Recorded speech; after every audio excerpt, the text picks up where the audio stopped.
It's on that shorty new year. Shorty new year. Come along to Camp Shorty. It's a Miss Shorty New Year. It's Shorty New Year.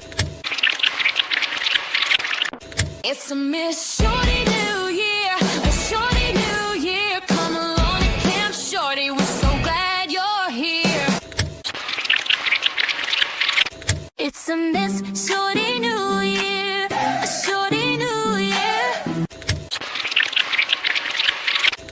It's a Miss Shorty New Year. A shorty new year. Come along to Camp Shorty. We're so glad you're here.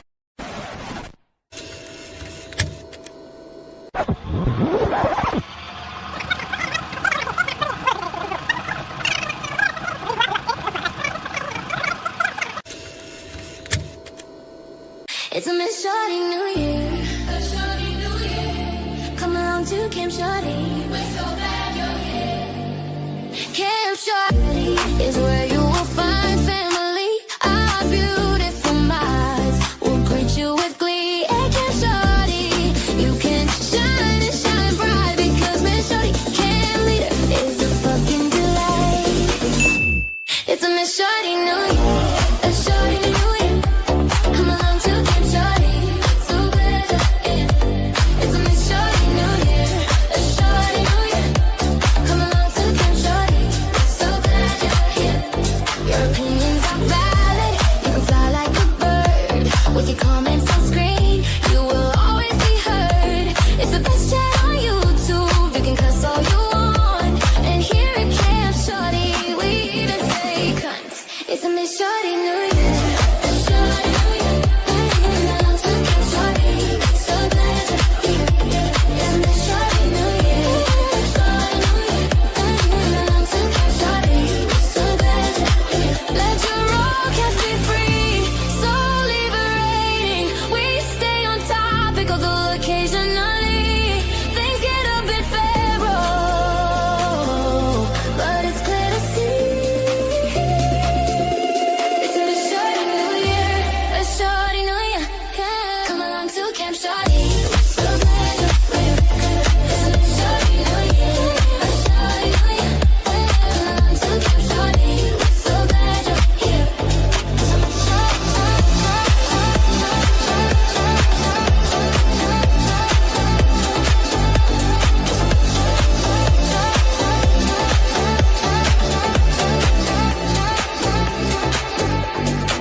Camp Shorty is where you will find family. Our beautiful minds will greet you with glee. At Camp Shorty, you can shine and shine bright because Miss Shorty, camp leader, is a fucking delight. Hi, I was singing along. I love that tune. Hi, shorties. Hello. Happy Friday, Saturday. Why? What's going on here? I feel weird. Hi. You know the drill. Pig's ears for the friends. Just a few. There's something weird about my camera angle. Oh, Poppy, you got the big one today. Let me put the glasses on. Hey, Jenny, I see that you just became a member. Thank you so much. What am I going to wait? I'm going to check something. No, wait. I thought I did a thing. Oh, wait, hang on. Hi, Jenny. Let me see. I changed. Wait, let me take this off. Oh.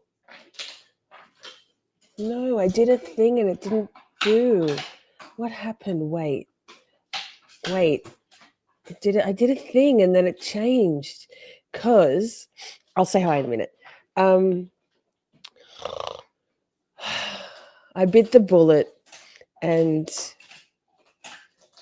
paid the extra quadrillion dollars, $90 US extra, so we could stream simultaneously on more than 3 platforms. So YouTube, hi, X, hi, Kick, shout out Kick, and Holla, Rumble, we're all the places.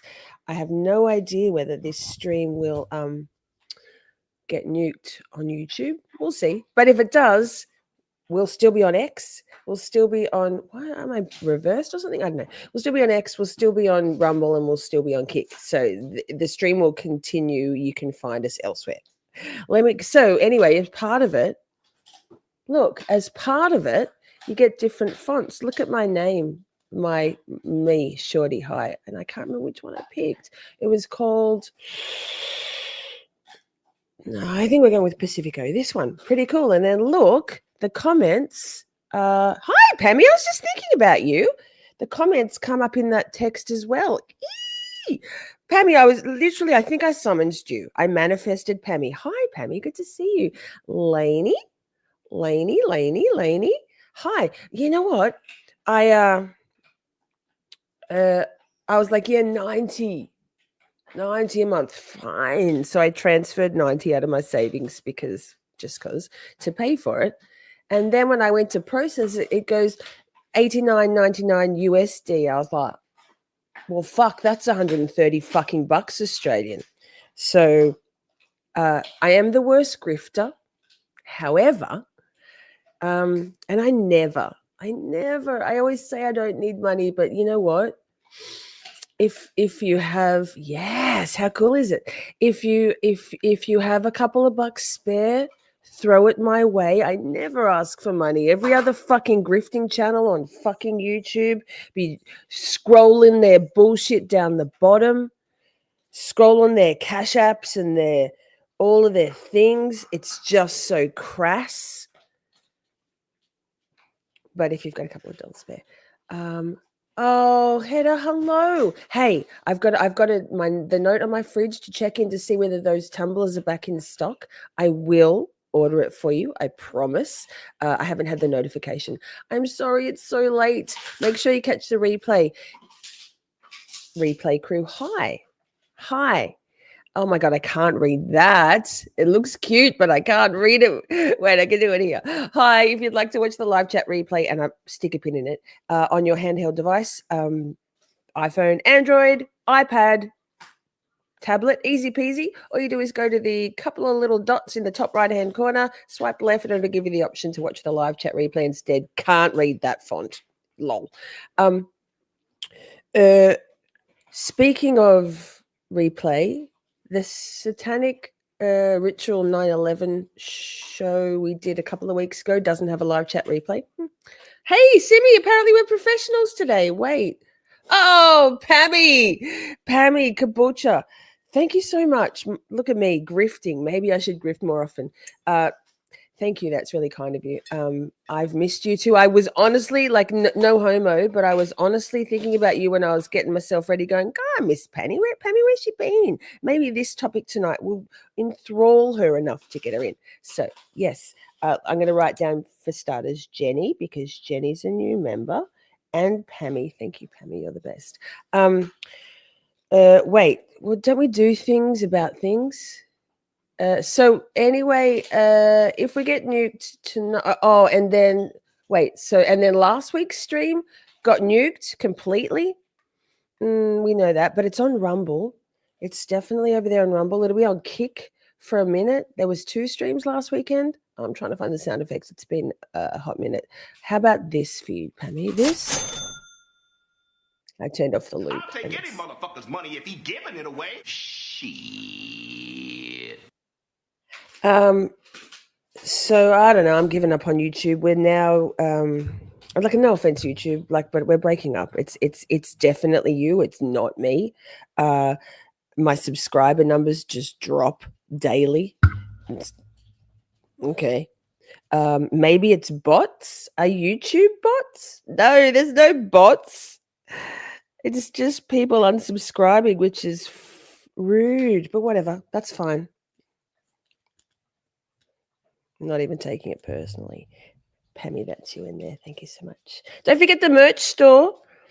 I'm not sure about whether I just had to renew. Hi, Bussy. I just had to renew the website for the year and something else. And then it keeps giving me more notifications telling me that I'm going to lose an email, which is Lisa. at missshorty.com. I don't know. Maybe that's the contact us form. But frankly, I'm okay if that goes. You know my email address. It's missshorty at gmail.com. Christy, I've also been thinking about you. I'm sorry you've been unwell. We've missed you so much. You were gigging. I had a feeling you were gigging. I'm going to change this font. Can't read it. I'm going to say hello to everybody properly in a minute. I've just, you know what? I don't have anyone to talk to. It's you guys or nobody. Let's try this one. Oh, that looks a lot like Comic Sans. What about this one? Too small. That's what she said. Oh, this is interesting. I like that. Simple. I can sort of read it. Okay, let me go back. Okay, so Simi's here. Hi, Simi, Jenny, Lainey, Pammy, Christy. Simi, thank you. Simi's going to drop the Rumble and the Kick link in the chat. Go over there and subscribe. The best thing about Rumble is that our the videos stay there permanently, whereas Kick deletes them after 4 weeks. They turn over. So grift away. It's just I hate it. So what are we doing? What are we doing tonight? So here's what we're doing. I wanted for Pia to be here. Have I missed that she's here? Maybe. If hopefully Pia will come in, because it was Pia's comment last week that she said it was just an off the cuff little thing. I think it was at the end, the very end, when I was signing off from it was quite a marathon. I don't know. I thought it was like my time, 3:00, and I wondered why I was a little bit hungry, and then I signed out, turned off my show lights, and looked, and it was 5 p.m. I was like, no wonder I'm hungry. This is a long time with no food. Anyway, at the very end, Pia said something about in relation to me signing off about all of the wild shit, all of the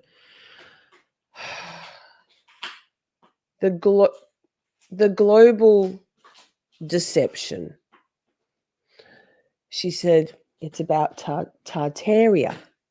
And I was like, well, I know that phrase, and I'm very curious about history. But let me just check, because Pia knows what's up. So I had a little bit of a look around. I went to Rumble because shit's all over YouTube, frankly. And there was some stuff. Yes, header. Hey, wait. Let's just do one thing before you go to bed. Let's do this because it's so cute. Here it is.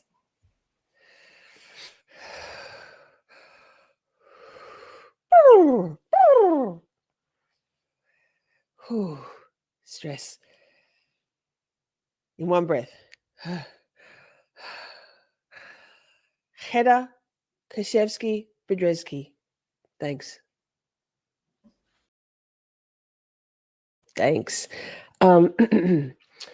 So the new thing, yes, the new thing for me, I can't believe I nailed it, and it was like, that was tricky. I spent a lot of time, like, okay. I've been trying to work out how I'm going to intro this.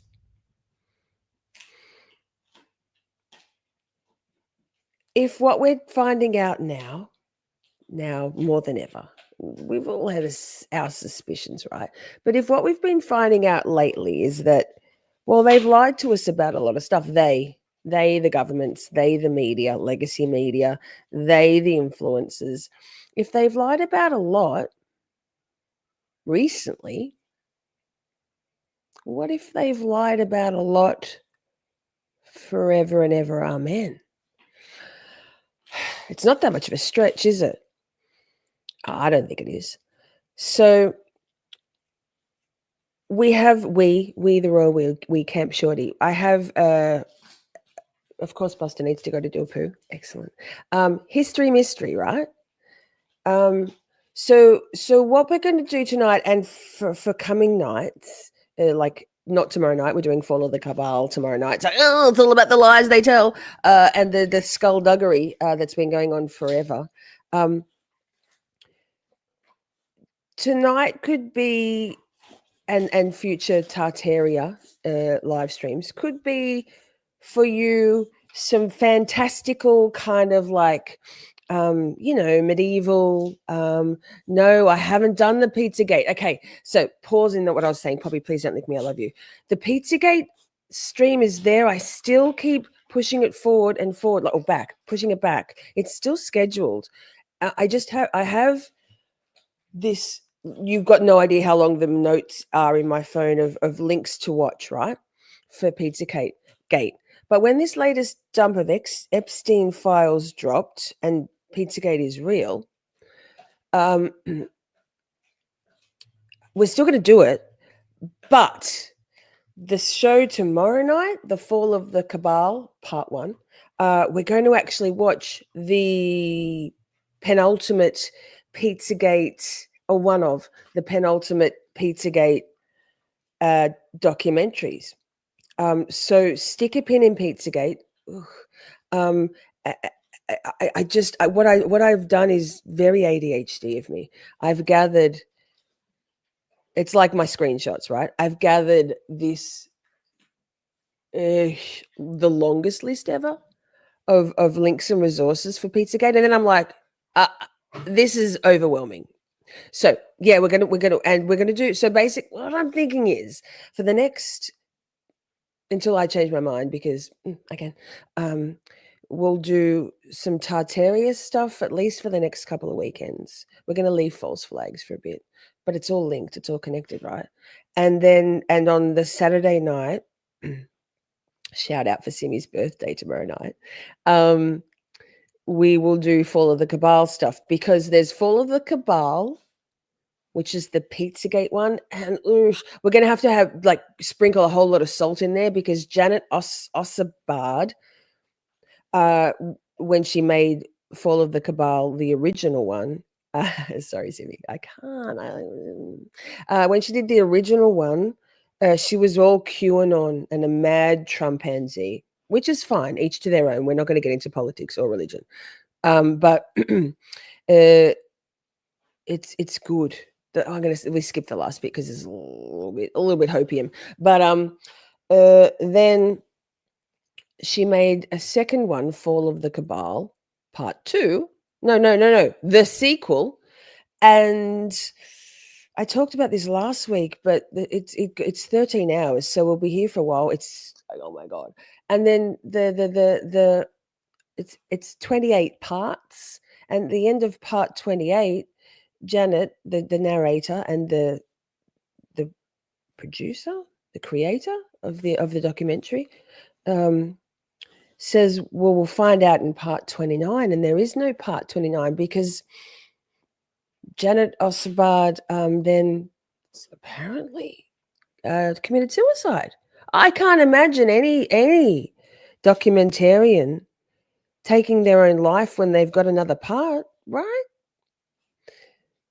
So that's what we're doing with Pizzagate, and I'll probably it's hard. My brain is hard. That's what she said.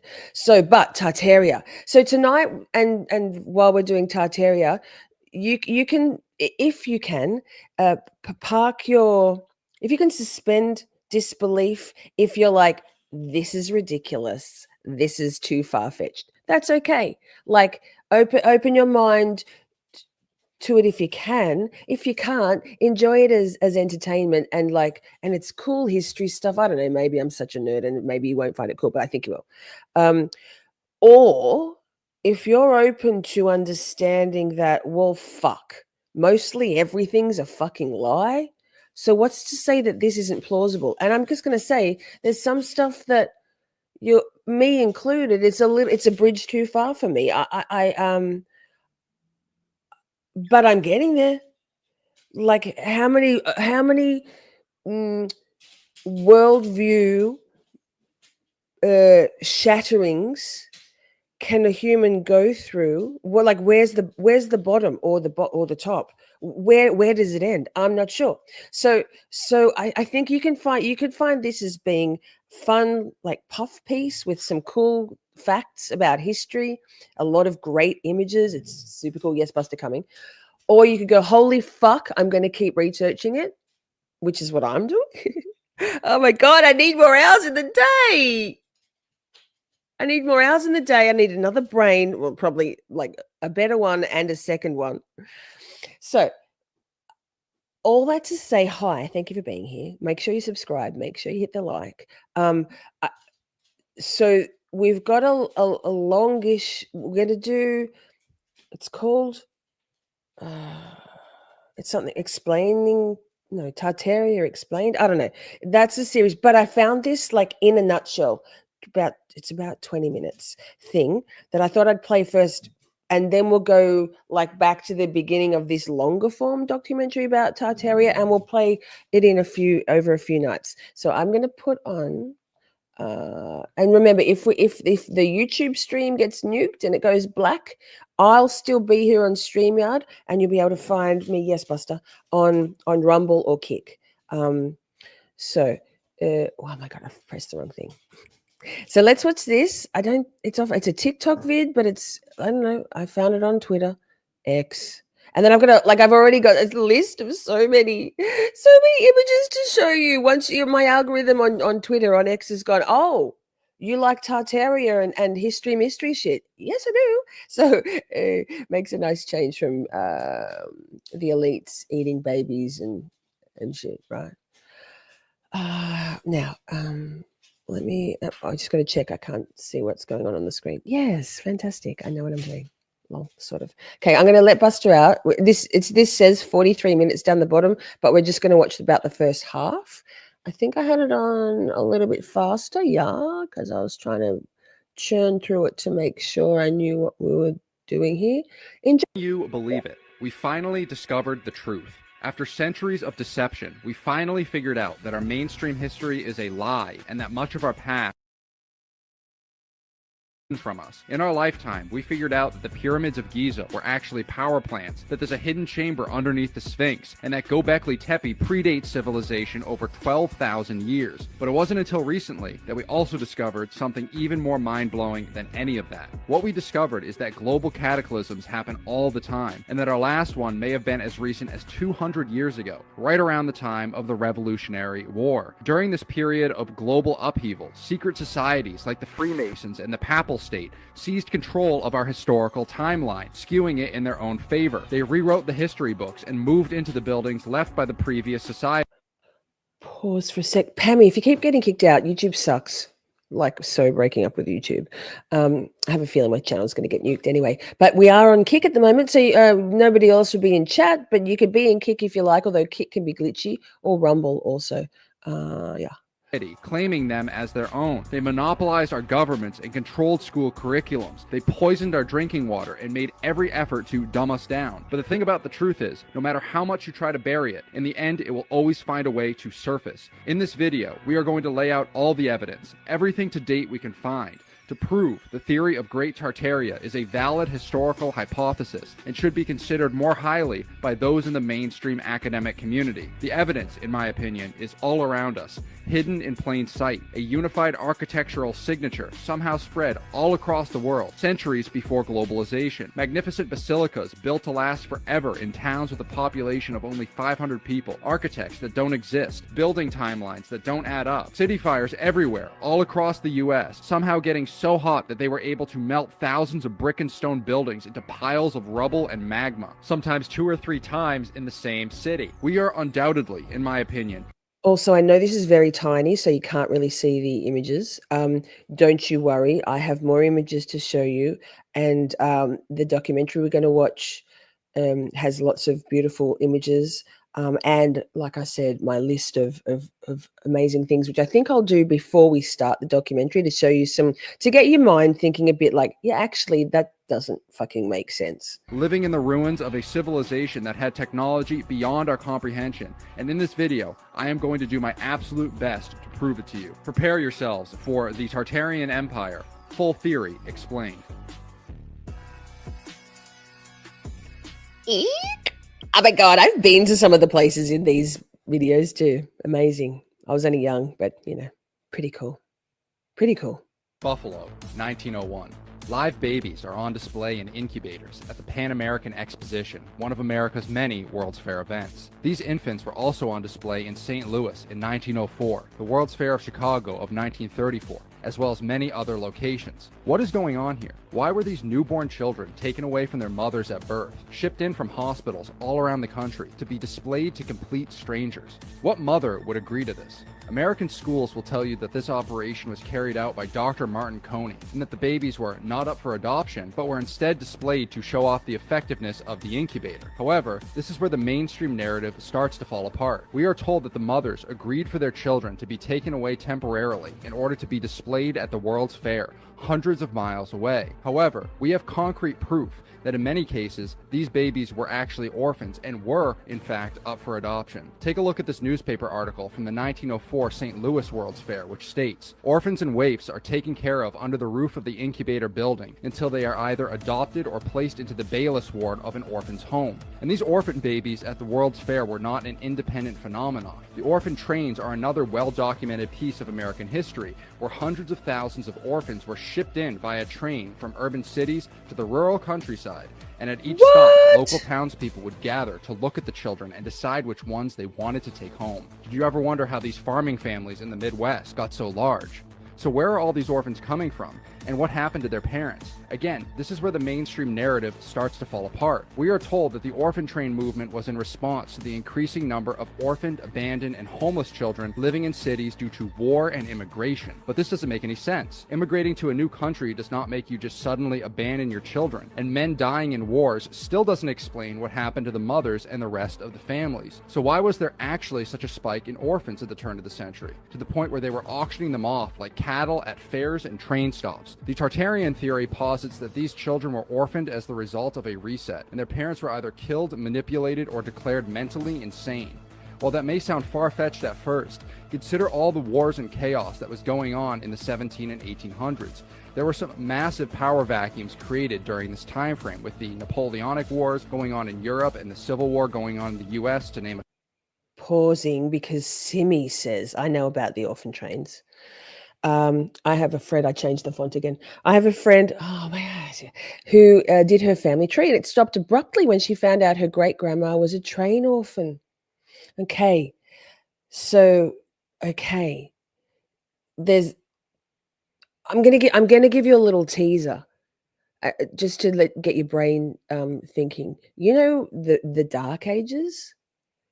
You know the Dark Ages in history where there's like nothing.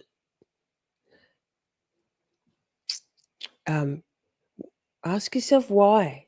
That, like, your mind's going to be blown. I was I just listen. I've been glued to this shit. I haven't been getting anything else done because I've been like, I'm pulling together a whole, sorry, I'm so excited. I'm pulling together a whole lot of videos that I can find about that 432 hertz thing that we've spoken about before, when they, in 1939, I believe, the Rothschilds, the Rockefellers, the 13 bloodlines, oh my God, changed all music that it is produced from 432 hertz, which is the perfect harmony with the vibrations of Mother Earth, right, to 440 hertz. For things to be perfect, they have to add up to 9.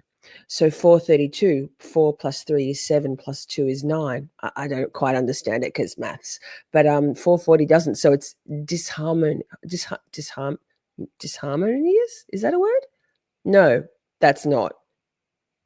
You know what I'm saying. It's jarring. So I'm pulling together some videos about that. And there's ways you can get that proper frequency into yourself. Anyway, I digress. Simi, that's horrifying and kind of helpful, because I wondered unharmonious. Thank you. Wait, decomplexification. Remember that fucking idiot?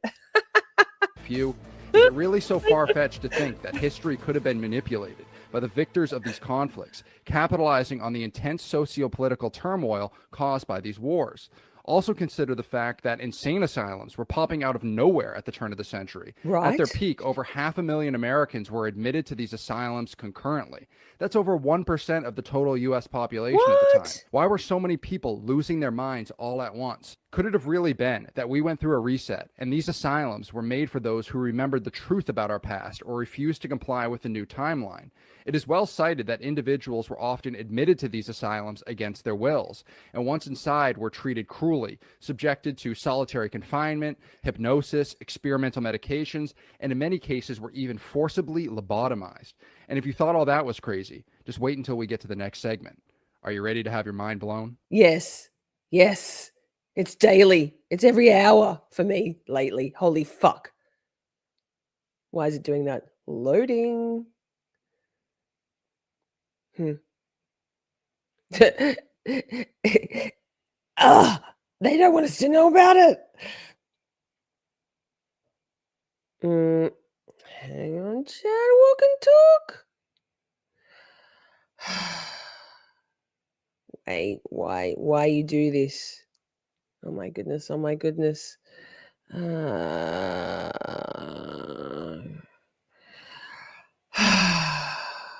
Hang on, let me see if I can X out of full screen. No, it hates me.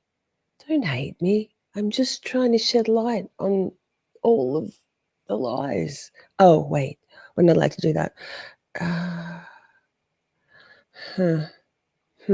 If it doesn't load in a minute, I will. Orphans Oh, there we at the go. turn of the century, a Weird previous shit. Oh, wait. civilization and the World's Fair Was was it a this? cover-up to destroy them, There we go. to erase Ha! our history, withhold technology, and monopolize our world for their own profit. Our eyes are open now. We know now what they did to our past. And in the next segment, we're going to find out what our controllers did to Grand Tartaria. Maybe I missed a bit. Did we already watch that? If I missed a bit, it's okay. We'll thank you, Sibby. We'll cover it all. Trust me, in the full length documentary. So good. The Fall of Tartaria. Have you ever seen these old maps that depict Tartaria on them as the preeminent power of Eurasia and the Middle East? Have you ever seen this book by Henry Kissinger that has Tartaria right on the cover, directly in the center of the main page? What about this declassified CIA document which discusses Tartaria and the manipulation of its history? Can you believe that they tried to erase the history of an entire civilization, one that undoubtedly had significant influence on global society? An entire empire covered up by our controllers. Where was our lesson about Tartaria in grade school? Well, we didn't have one. And that's because the Rockefellers bought out the public school system to teach us only the history they wanted us to know. And reminder, am I muted? No, thank goodness. Reminder, I think it's one of the two main school and university college textbook publishers was McGraw-Hill, owned, or I don't know that detail, the head of which was Robert Maxwell, a Mossad agent, Ghislaine Maxwell's father. So you know, the cabal, which we're going to talk about at length tomorrow night and many other nights, and I've been alluding to this for a long time. This is a global, long-running history, a global web of deceit and lies and satanic shit. Thanks to 13 bloodlines, including the Onassis, the Kennedys, Rockefellers, Rothschilds, Lee. There's a few, I can't remember all of them, but that and the many arms of the secret societies, the Jesuits, the Freemasons, and the Mormons, the Rosicrucians, the Synagogue of Satan, the Kabbalists, the Jews are in there as well, but not the only one. They're the most public face. Learning is good. expanding one's understanding of things is good. You don't know what you don't know until you know it. So no shit, we didn't learn about this. Same as the Bolshevik Revolution, right? So it's not only did we not learn about so many things, but we've been. It seems it's starting to appear that we've been fed slop, bullshit, lies, like lies, untruths. Not to mention, oh, good boy, Bobby, Pussy. Good boy, Bob. Oh my God, good boy, Bussy. Good work, Poppy. They came in the door. So it's not so fantastical. If what we know they've lied about, well, it's pretty fucking clear. Like if Pizzagate's real, it is. It always was. If Jewish ritual murder and satanic sacrifice, satanic ritual abuse is all real, which previously was like, that's just conspiracy theory bullshit. That's ridiculous. Then maybe all this is up open for discussion, up for debate also. Huh? There we go. Tartaria was an empire, and its symbol was a griffin or a wyvern. This is well documented in old posters and photographs. What's more is we see on the Russian imperial flag a griffin or wyvern being stabbed by St. George on a horse, a clear metaphor for the Papal State's victory over Tartaria. Again, you can believe whatever you want to believe, but to me, this is clear evidence that we are being lied to and manipulated. What was the Tartarian Empire, and why did they want to cover it up so badly? This theory posits that the Tartarians possessed a technology that our controllers do not want us to know about. This hidden knowledge, according to some researchers, is deeply embedded into the architectural marvels attributed to Tartaria, particularly in the construction of Old World churches. These structures, built primarily from stone with slate roofs, were not only designed to stand the test of time, but also, it is believed, to harness and utilize unique vibrational energies. One key aspect of this architectural ingenuity lies in the concept of resonance frequencies encoded into the stained glass windows, the pipe organs, the bell towers, and spires on top of these churches and cathedrals. It is theorized that these builders had an advanced understanding of how sound frequencies could influence both matter and consciousness. Bell towers of these churches, often seen as mere religious symbols, might have played a crucial role in this context. By tuning the bells to specific frequencies, it is speculated that these towers could generate resonant vibrations capable of producing various beneficial effects, ranging from healing to enhancing spiritual experiences. Furthermore, the use of sacred geometry in the design of these structures is another intriguing element. Sacred geometry, a concept found in various ancient civilizations, involves the use of particular geometric proportions and shapes believed to embody a deeper spiritual significance. In the context of Tartarian architecture, these geometric principles could have been applied to align the buildings with cosmic energies or ley lines, thereby magnifying their supposed energetic properties. I don't know whether I can properly explain ley lines because it's somewhat new to me, but I believe they're like portals,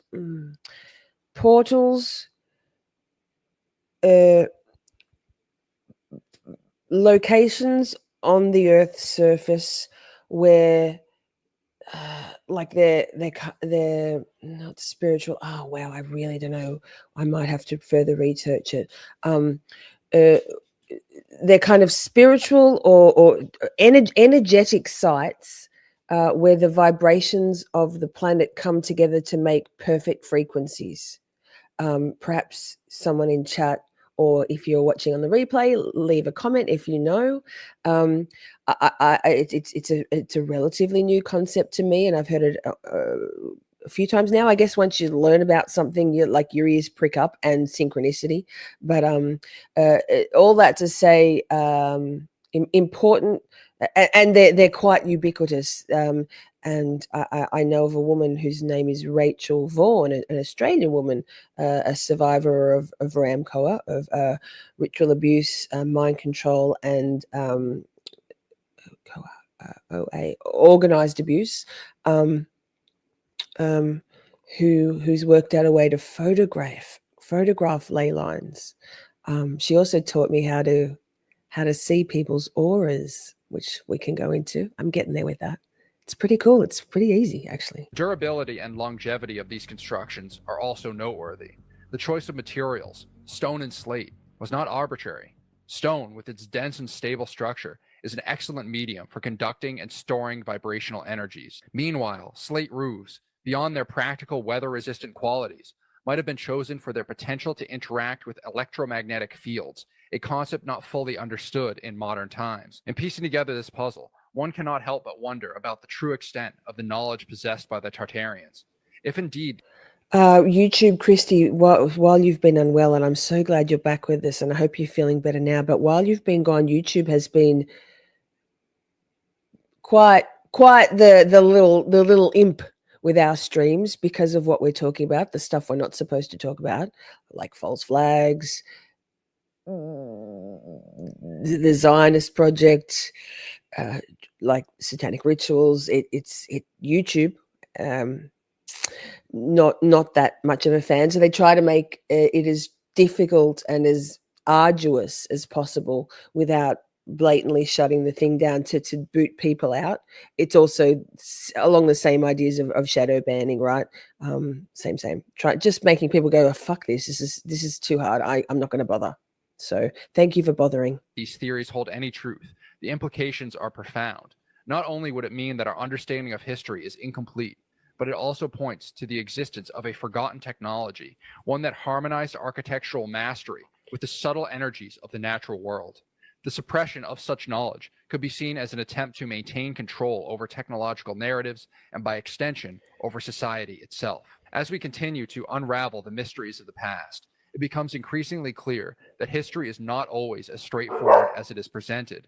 The legacy of the Tartarian Empire, shrouded in obscurity and speculation, challenges us to look beyond conventional narratives and consider the possibilities of a lost advanced civilization.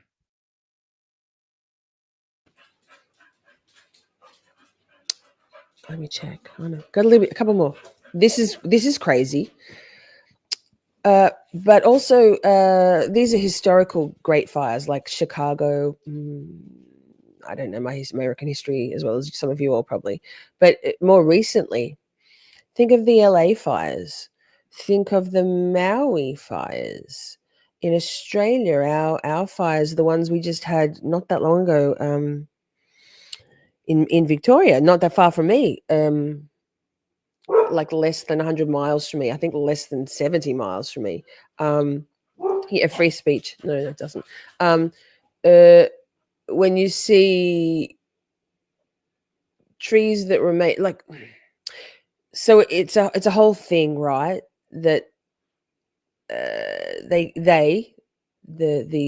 ephemeral they, no, the ethereal they, the cabal,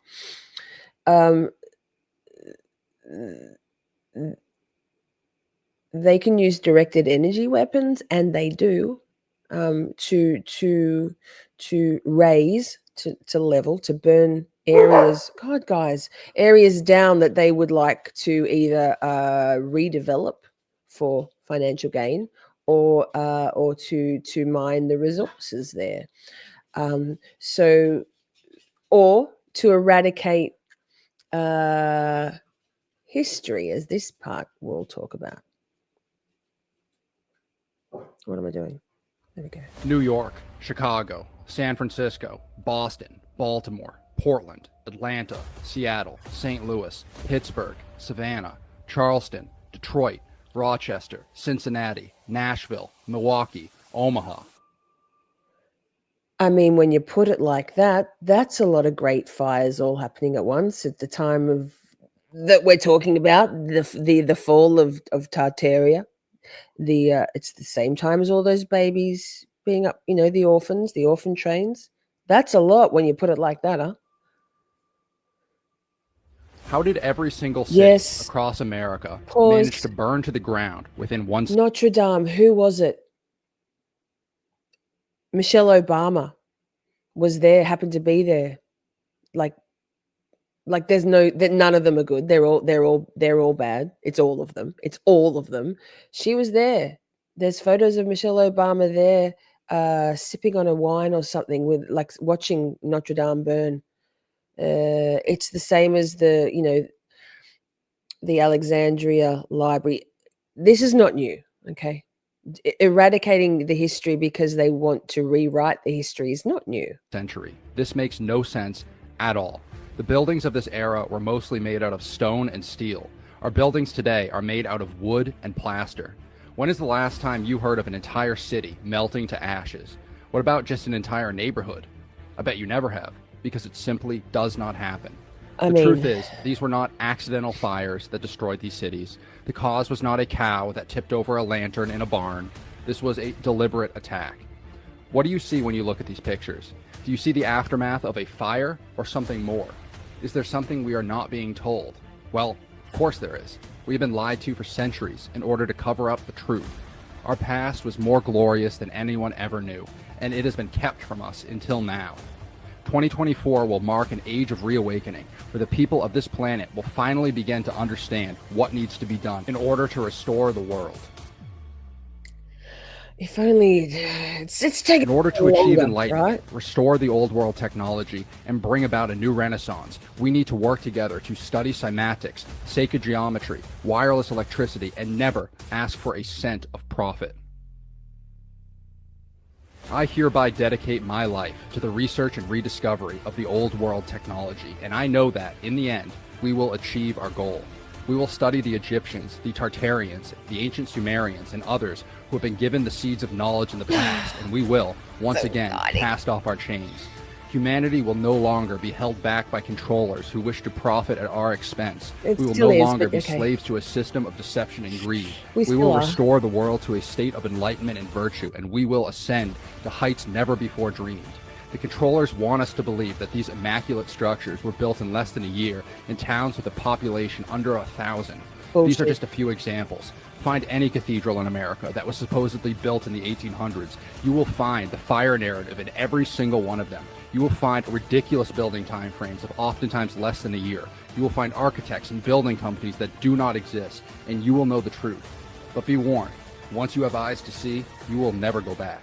You will never look at these buildings the same way, and you will realize that you were destined for so much more than what we've been told. It's terrifying but exciting. Like okay. I think he talks about. Wait, is it now? Nope, there's a bit more. We'll keep watching. I can't remember. I think it's about 20 minutes. It's halfway through this video that we're good. We'll move on. Imagine for a moment that you held the keys of knowledge, that you knew how to create unlimited energy. Also, if you can't see very well and you're on your phone, feel free to pinch and zoom in so you can see. You don't need to see me. You can see the images better. The next thing we're going to watch will be full screen, obviously, but this is a vertical TikTok format. Energy, heal the sick without medication, and bring about spiritual awakening in humans. Would you give that knowledge away, all for free? Or would you consolidate that power, enslave the masses, and profit off the results? This theory posits that there is a war between good and evil, but not just a physical war, a war for our minds and for our souls. By resetting our history, our controllers attempted to conceal the truth about our past because they know that the truth will set us free, and that once the truth comes to light, it spreads like wildfire until change is inevitable. That is why when you look at the symbol of the papal state, it contains two keys with crosses carved into them. They did not invent the cross. The cross is already here, and they assumed control of it. They hold the keys to the secrets of the star forts and the keyholes found all across the world, a unified architectural signature found all across the world during a time period where we are taught there was no global society and minimal communication between these different cultures. It is also clear, looking at some of these old world buildings, that they underwent some sort of mud flood or cataclysm that buried much of the structure.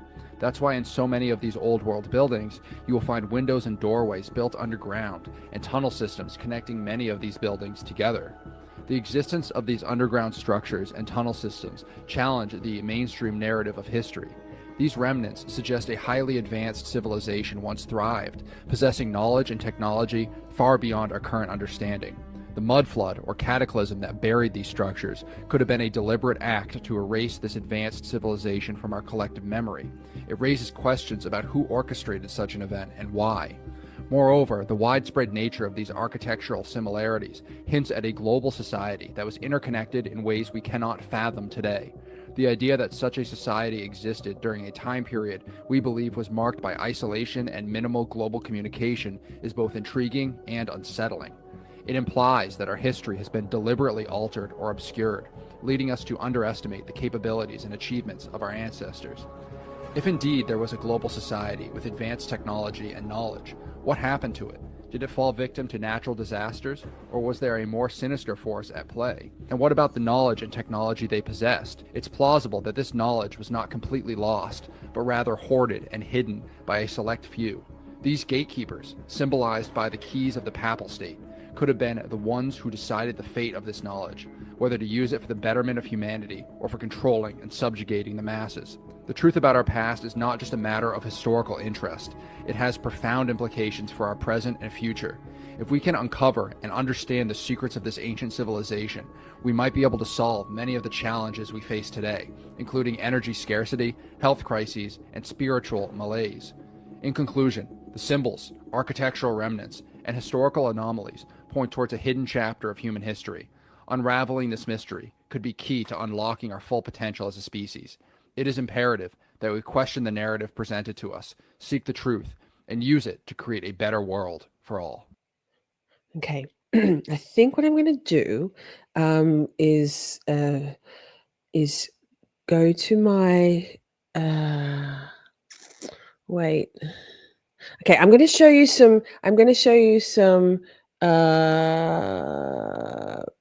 buildings. Some pictures. This is some of the things I've. Wait, this is all the things I've just.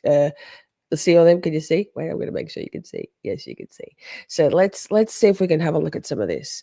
So these are things that apparently were built. Like let me find one. Okay. Uh,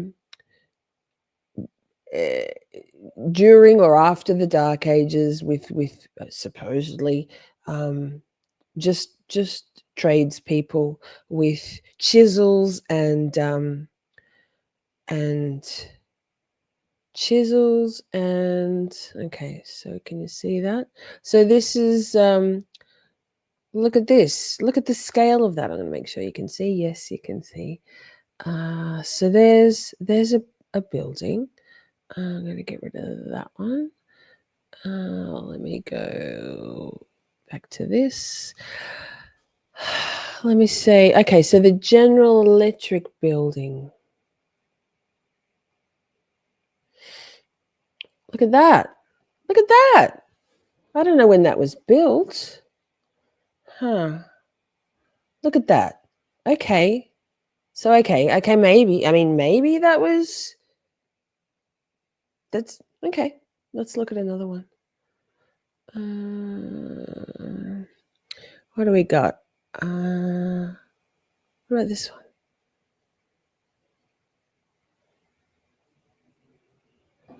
Oh, this is a video.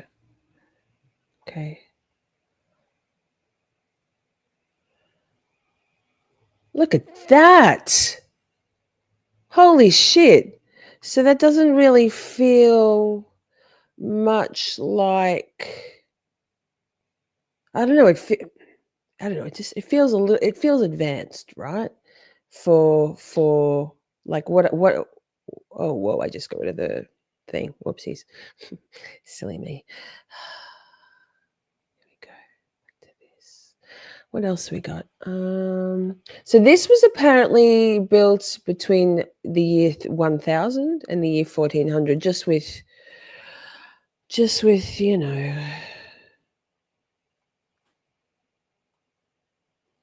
that's kind of crazy, isn't it? Okay, so you can, if any of these catch your, wow, look at this one.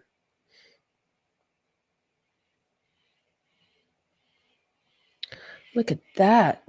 The inside of a cathedral, painted, ornate, beautiful, giant. It's giant. It's giant.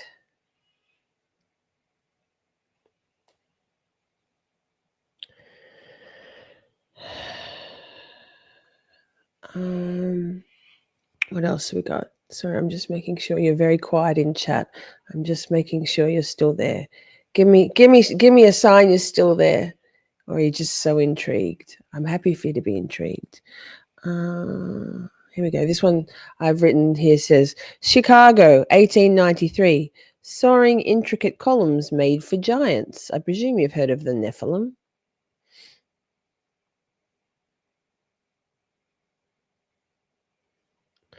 Chicago. Look at those men down there. Laney's cooking. Simmy's here. Yes. Thanks, Laney. Thanks. I was just getting paranoid. Given our recent track record for things being nuked. So look at those tiny little men down the bottom. They're normal sized men. Right? 1893? Okay. But now, okay. What else we got? I read that one. Tuscany. Look at this one. Oh no, wait, this one. What's this? Let me check. So my algorithm. Wait, I'm putting it on for you now. My algorithm's like taken a hold of my fascination and is throwing me so many things. So, yay.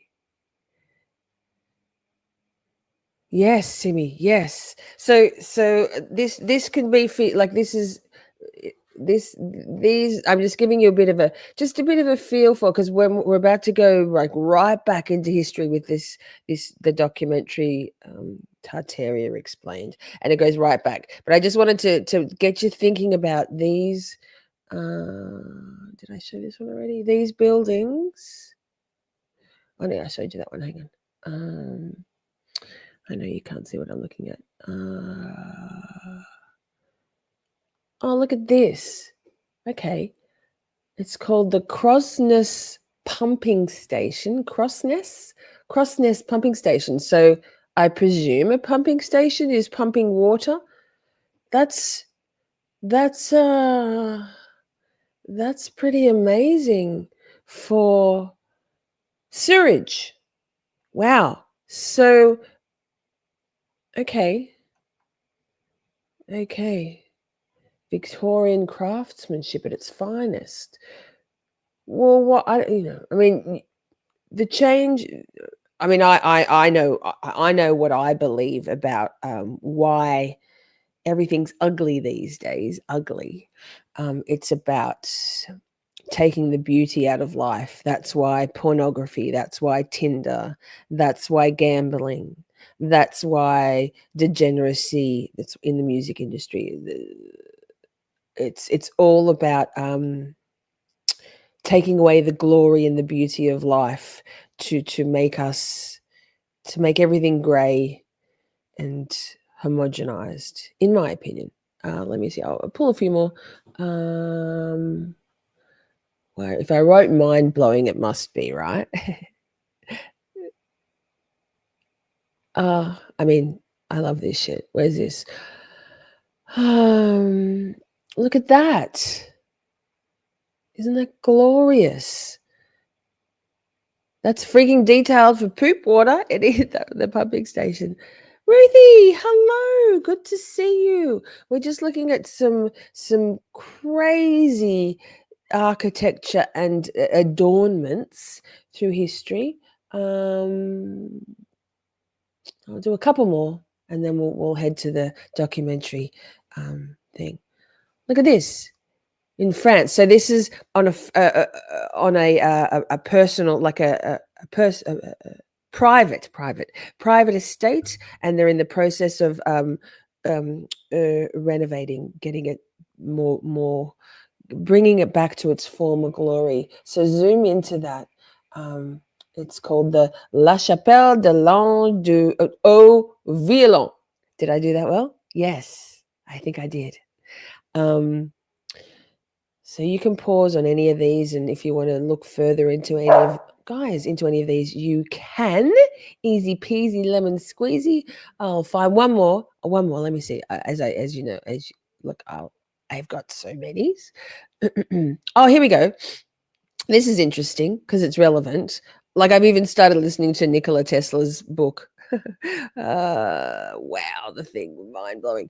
Let me see. So um these are drawings, etchings, I believe. Those two there. Make sure you can see etchings. But you know, I have how before electricity, they're not candles. How how is the Strasbourg cathedral illuminated? 1744. Electricity wasn't common, and light bulbs weren't even invented yet. So, what's the source for the illumination of this magnificent structure that we are seeing? Hmm. There's a few more. Hold up, because interestingly enough, the streets of London. Let me see if I can find it. Oh, here, Simi, this one for you. Uh, this one's for Simi. A church in the state capital of Hesse, Germany.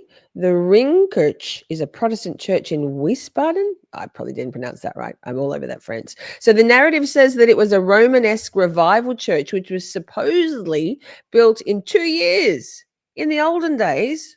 Okay. Between 1892 and 1894, and it was supposedly designed by Johann Odson. No records of this exist. So remember that last little video we were watching where they were saying if you research the architects or the construction companies from these buildings that are cited, that you often come up against dead ends. They don't exist. Same as Simi talking about her friend whose grandmother's lineage stopped on the orphan trains back when. So Holly, I'm Washba. The churches were amazing in Ireland. Yes, I've been to Scotland. I don't think I've been to Ireland. No, we went to it was because it was in the 80s and you know, more were dangerous then in Ireland. And what did Simi say? Paseo just barked back at Buster. That's so cute. So Simi, have you been here in Germany? Do you recall? Anyway, this is just a taste. Or if you were to go on social media like Twitter's X and just typed in Tartaria, suddenly your algorithm will be filled with this. You can marvel at the wonder of these spectacularly beautiful, ornate, and intricate buildings and art and technology and the question marks around them. And you know, I mean, I have questions. I don't know about you. So there you go. I knew you might have. I knew you might have. So it's gorgeous inside, I bet. So so Simi, real talk. It was built in 2 years, 130 years ago. Do you believe that? Like maybe as a child you'd be like, yeah, we just accept the things we're told, right? But make sense. They built that in 2 years in the olden days before there was like electric tools and shit. Okay. I don't know, man. I don't know. I reckon that's fucking suspicious. So, let's go to this. Okay, so it's gonna be the chick.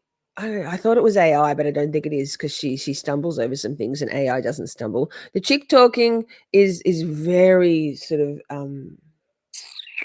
uh soothing. The guy is kind of like it's pretty smooth compared. We might need to speed it up, but then also the pictures. Anyway, so Simi says I was a kid, but I didn't buy it. Yes. So I'm going to try not to. Yeah, I'm going to try not to interrupt too much. But if there's something you would like me to replay, I've linked this channel that this 7-part. They're about half an hour each. Some of them are a bit less, some of them are a bit more. 7-part series. I've linked it in the description box down below on Rumble and on YouTube.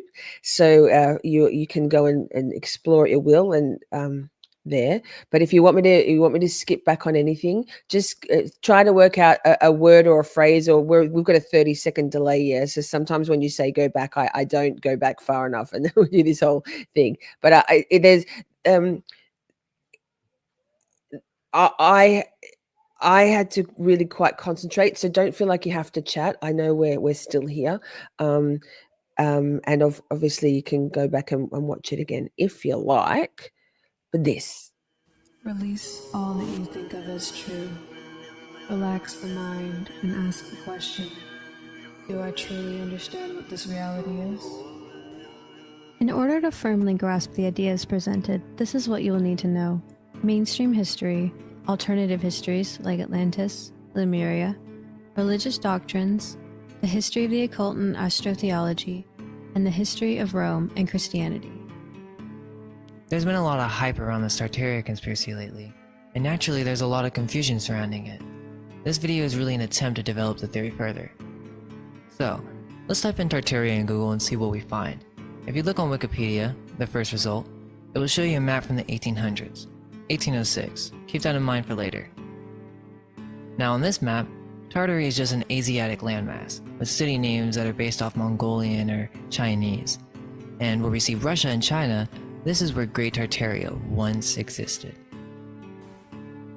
Let me show you a map from the 1600s. Let's notice how this is much different. We see Great Tartaria. And let's also notice the etymology change of all the cities. It's no longer a Mongolian empire, it's something else, maybe pre-Russian? Also notice this, California is an island? Very interesting. Wikipedia's explanation is it's a messaging error. Considering how high of an art cartography was, I find that hard to believe. As far-fetched as the following information may seem, I'm going to ask you just to follow down this path. Some people are saying that Tartaria is some kind of distraction, but from what? And is this theory any more of a distraction than Netflix and video games? Do you honestly feel satisfied with the history they teach you in schools and churches? I understand that most of you are believers of evolution and Big Bang Theory, but let's just explore a very different alternative to conventional history. I don't know everything about the past. I wasn't there. Nobody was as sorry, I'm going to pause once and just say I can't stress enough how far my 55 decades long held assumed beliefs, just things I've taken as fact, have been absolutely challenged. I'm not saying that I believe in creationism. I don't. I've just finished reading the Bible. Great book, the New Testament. But I don't know anymore whether I believe. I don't know whether I believe about Darwin's evolution. There's a lot of fucking holes. I wish Colors still came around, because I think she'd really enjoy all this. But she I think she's cranky with me because I denounced all things Nick Fuentes, and she's a groper, so that's okay. But so including, like, I don't know, man, like what's true? Like, actually, what's true? Not sure anymore. I'm open to all of it. So I'll carry on. as far as we know. Science likes to think it has all the answers, yet scientists still can't tell us how consciousness came to be, the connection between consciousness and matter, why the hell we're all here. My goal is just to get the message out there to those who are genuinely curious about what's going on in this life. It's an understatement to say that humanity is lost. It's been pointed out by many historians that humanity is much older than we have been told. It's possible that civilization goes back millions of years, and we could be in some kind of cycle. What's clear is, advanced civilizations did exist in the past. If the monuments don't convince you, consider the myths and legends about gods having to deliver culture-important knowledge. There are hundreds of books written on Atlantis because it was a real place. The first story we really hear of this is from Plato, and in Critias is telling Socrates a story. He says, "Look, Socrates, I got this crazy story that this wise sage named Solon told my great-grandfather, who was also named Critias. And my grandfather told me the story when I was 10. My grandfather started by saying how wise Solon was and that he was one of the wise 7 sages. And he, Grandfather Critias, was going to some poetry youth meetup. And there Solon, his teacher, is trying to tell a story about the greatest achievement that the Athenians ever did. But he says, and which ought to have been the most famous, but through the lapse of time and the destruction of the actors, it has not come down to us." I thought Socrates was an Athenian. Socrates is hearing this story from a young man named Critias. Critias is relaying a story he was told at age 10 by his grandfather, who, when he was young, was told this story by Solon the sage. Confusing, right? Well, it's meant to be. So Solon is now starting the story saying basically, yes, we did something really great, but you don't know about it, young Critias, because these actors have been destroyed through a lapse of time. Okay, Solon continues telling Critias about a certain district in Egypt named Sais, and how they had a great connection with the Athenians at this time.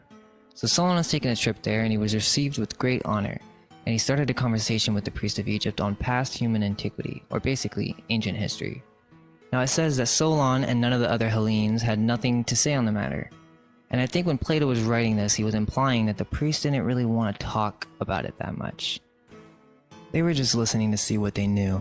And at the end of the conversation, they didn't know anything, the Hellenes. They were clueless. So it goes on to say that on another occasion, Solon asked the priest again. And here is what I'm trying to show you guys. Solon was trying to pester the priest. It was like trying to show the priest his outstanding knowledge so the priest would talk about what they knew. Why? Because Solon knew that the Egyptian priests were much, much wiser. So Solon tried to impress them, talking about his knowledge of Pharonius, who is called the first man, and about Niobe. Now I'm going to take a little break here because I want to show you something. What does this have to do with Tartaria? Well, let's look up Pharonius and look up Niobe. I'm just going to pause for a minute there and say, Jenny said, I've been doing a lot of research on consciousness and the like in the last few months. Some pretty crazy theories out there. And I don't mean crazy in a derogatory way at all. Yes. Yes. Jenny, I think you'd, I don't know if you've come across it, but Nikola Tesla's, it's an audio book, and wow, they killed him. Like, they killed him, you know that, right? He was like, they kill anybody that does anything that's going to open our minds and our consciousness. They want us dumb, sick, sad, and apathetic. They want us drowning in debt slavery. They want us betrothed to the machine. And so consciousness is the last thing they want, which is why,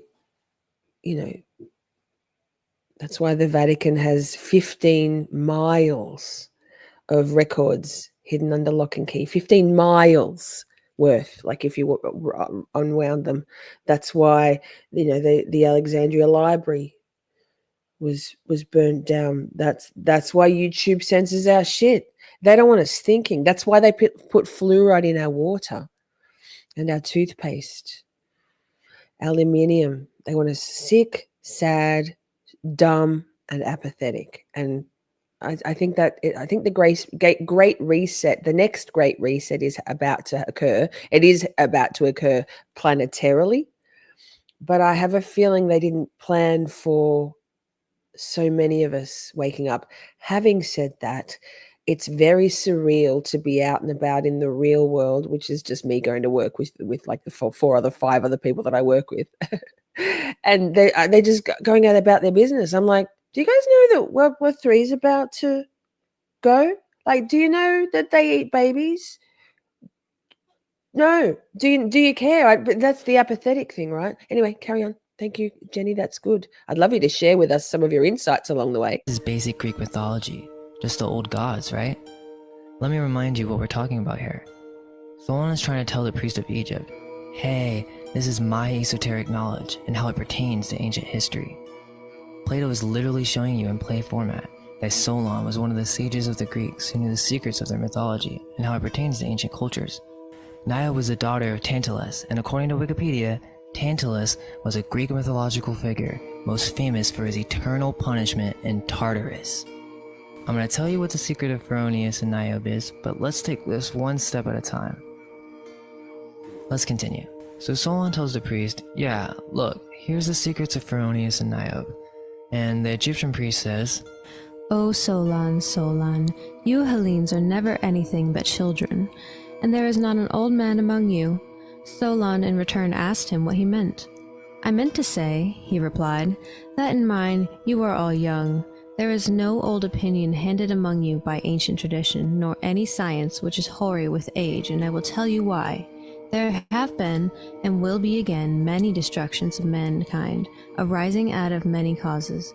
The greatest have been brought about by the agencies of fire and water, and other lesser ones by innumerable other causes. There is a story, which even you have preserved, that once upon a time, Patheon, the son of Helios, having yoked the steeds in his father's chariot, because he was not able to drive them in the path of his father, burnt up all that was upon the earth, and himself was destroyed by a thunderbolt. Washbar, I'll go one step further. Washbar said, control the environment, control the people, control and gatekeep the information, right? Going back to what we spoke to earlier about textbooks and history is written by the victors and by the people in power. And when the when Mossad, a Mossad agent, Robert Maxwell, Ghislaine Maxwell's father, is in charge of McGraw Hill. But that's just recent history, right? Do you know the term Holocaust wasn't even used until like the 1960s? I'm just saying, not in relation to World War II. Anyway, carry on.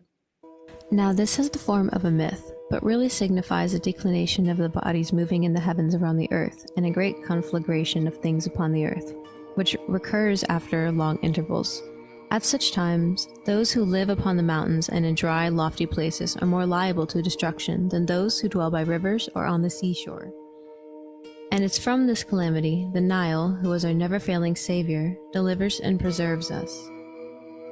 When, on the other hand, the gods purge the earth with a deluge of water, the survivors in your country are herdsmen and shepherds who dwell on the mountains. But those who, like you, live in cities are carried by the rivers into the sea.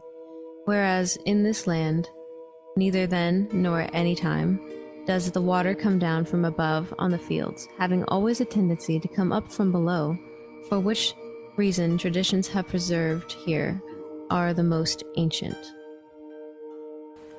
Notice how he's talking about two different cataclysmic events. He first is speaking about a myth that Solon's people have preserved, and then he states on the other hand when the gods purged the earth with a deluge of water. So we know there's a distinction there. He said many destructions. The myth goes Pathon, having yoked the steeds of his father's chariot, wasn't able to drive it in the path of his father. Could this mean that once Tartaria became a global empire and its motives didn't follow the same path as its predecessor Atlantis? And because he couldn't drive the path of the father, or remain as true as was the once great Atlantis, the chariot burnt up all that was on Earth, and he himself, Tartaria, was destroyed by the thunderbolt. Could it be that Atlantis was destroyed because of natural progression through the ages, and perhaps Tartaria was destroyed for its evil motives, or its evil takeover? After the flood of Atlantis, this great nation tried to recreate Atlantis once again, only that it must have been forced so the civilization fell in cataclysm. The priest is saying, look, here, this tradition goes way back, and everything we know and all the science that we practice are ancient, very ancient. We preserved our sciences. He called the Greeks children, saying there was not one man among you, and remember, this is Plato, where we get all our sciences from. Now the priest said, the people who live on the mountains in dry and loft places were more liable to destruction when referring to Solon's myth. This is a very key factor. Okay, so that's the first understanding. There was an ancient advanced civilization in the past, and it was destroyed by water, and this is Atlantis. This is what we call pre-Diluvian, or pre-flood era. I want to start this off by just making sense of our timeline. If you're new to this stuff, then bear with me please, because I'm just going to explore out of our conventional timeline here. So we need... Hey, one's in the chat if you've read or listened to or watched any of Graham Hancock's work, not just his Joe Rogan bullshit, but his actual writings. Like, I even have question marks over the timelines he uses. I don't even know anymore. I don't even know anymore if dinosaurs were real. Oh, how do we sleep at night? Oh. I need to use certain terms and cultures to help us understand where we are before I can really make my final thesis. So we have this Egyptian priest, and he's talking about a pre-Diluvian age. So what was Solon talking about with the secrets of Pheronius and Niobe and how it relates to antiquity? While researching for this thesis, I had an inkling to look up the Gaelic etymology for Tartar. Let's see what it says. Gaelic, Tartar, a great noise or confusion, that which is noisy, bustle, uproar, confusion. A Tartarian is a slang, bad word for a thief. Then get this, it also says that the word is often accounted for by the story of an Irish soldier who in some eastern battle had called out that he had caught a Tartar, or a thief. This brings me to the Irish origins of civilization. We're told by authorized history that human civilization migrated east to west. Pause. Strongly recommend, however, these days take with a grain of salt. He's done some fascinating. There's one which I think you Americans would particularly love called America Before. There's a lot of technical what's the word? Latitude and longitude stuff. It's kind of heavy, but and the most recent one I think that he's done is called Visionary.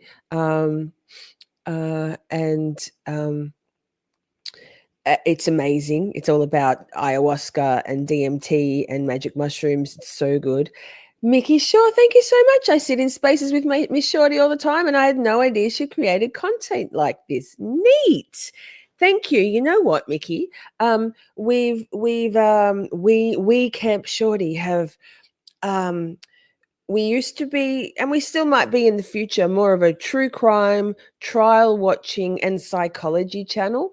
But as my personal noticing awakening continues to blow my mind, and the more rabbit holes I go down to, the more rabbit holes I go down, the more I want to share the things that fascinate me with my beautiful friends here at Camp Shorty. So thank you so much. And because you're new here, you won't know that all super chats, super stickers, buy me a coffee, Cash App, PayPal go in the draw for a Miss Shorty merch t-shirt or mug or cap. So Mickey Shaw, you are in the draw.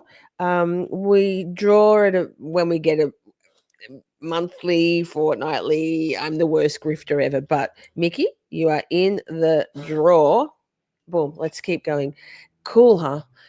Also, just a reminder, we're on we're currently simulcasting on X, Twitter, here on YouTube. Hi, Rumble, shout out Rumble, and Kick. So if for some reason the stream gets nuked because they don't want us talking about this stuff, it'll only be the YouTube stream, I would have thought, and the stream will continue on all those other 3 platforms. So yes, on we go. So cool. But in this theory, a group from Atlantis survived and preserved the knowledge. Whether they knew the flood was coming, who knows for certain, but they landed in Ireland.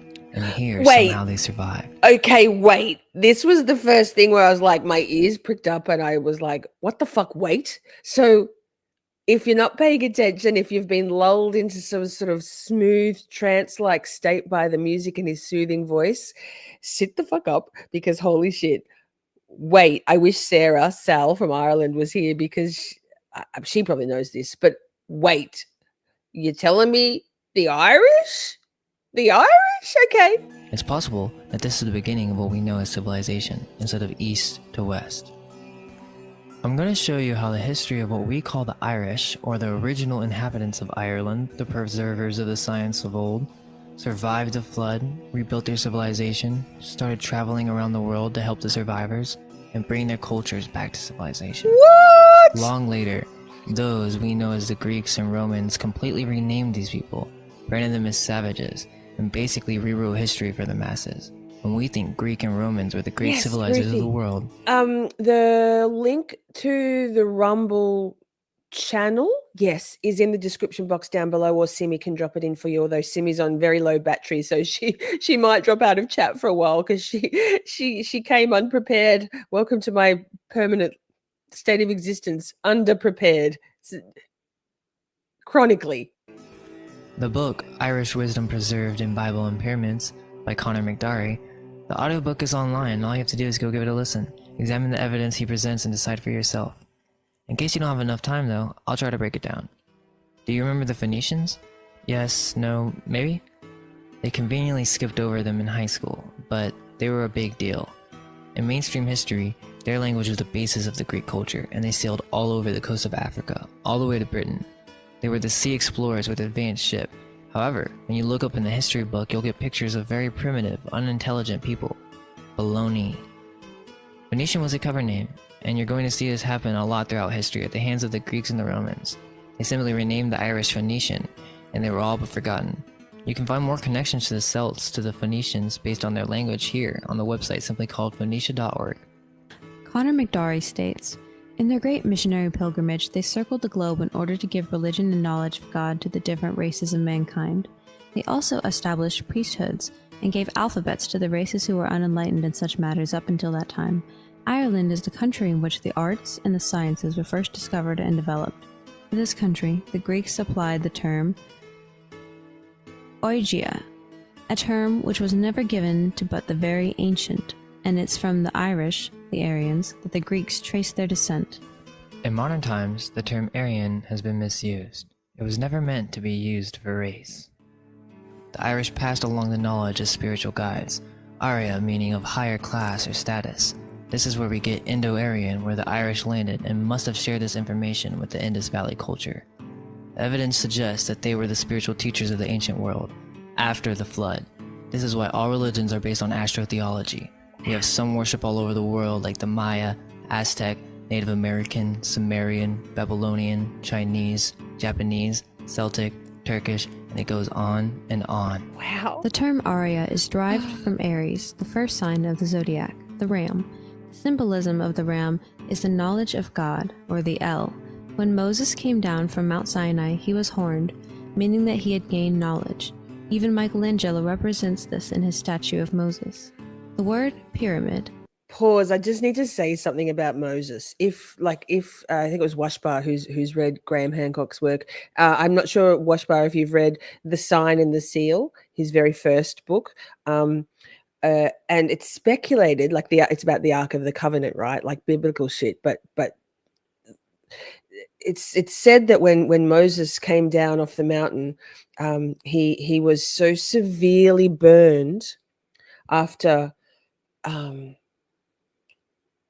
gaining the knowledge, in spending time with God, whatever it was, the Ark of the Covenant, right? The covenant of the Old Testament, severely burned.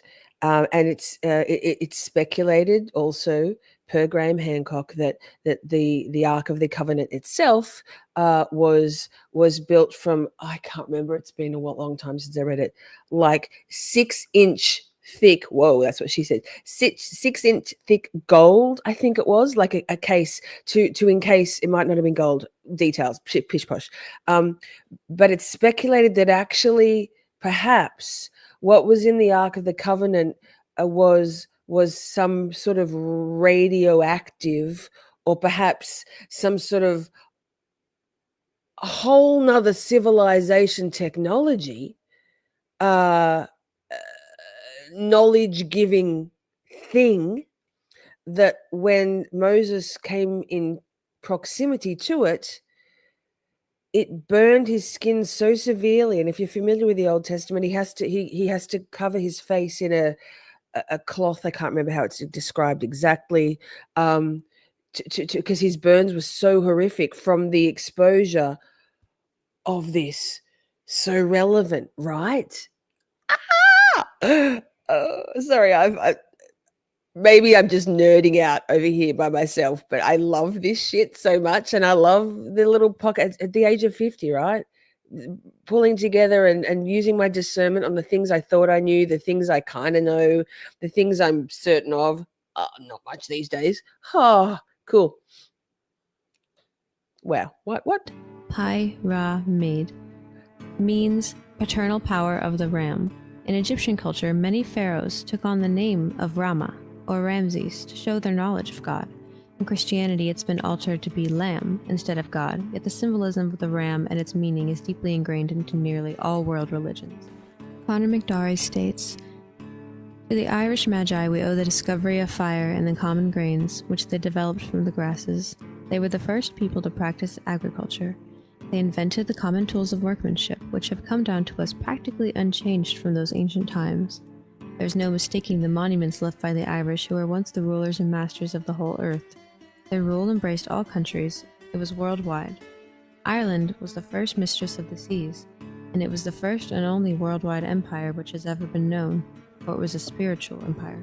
What? I'm going to dig deeper into Egypt now.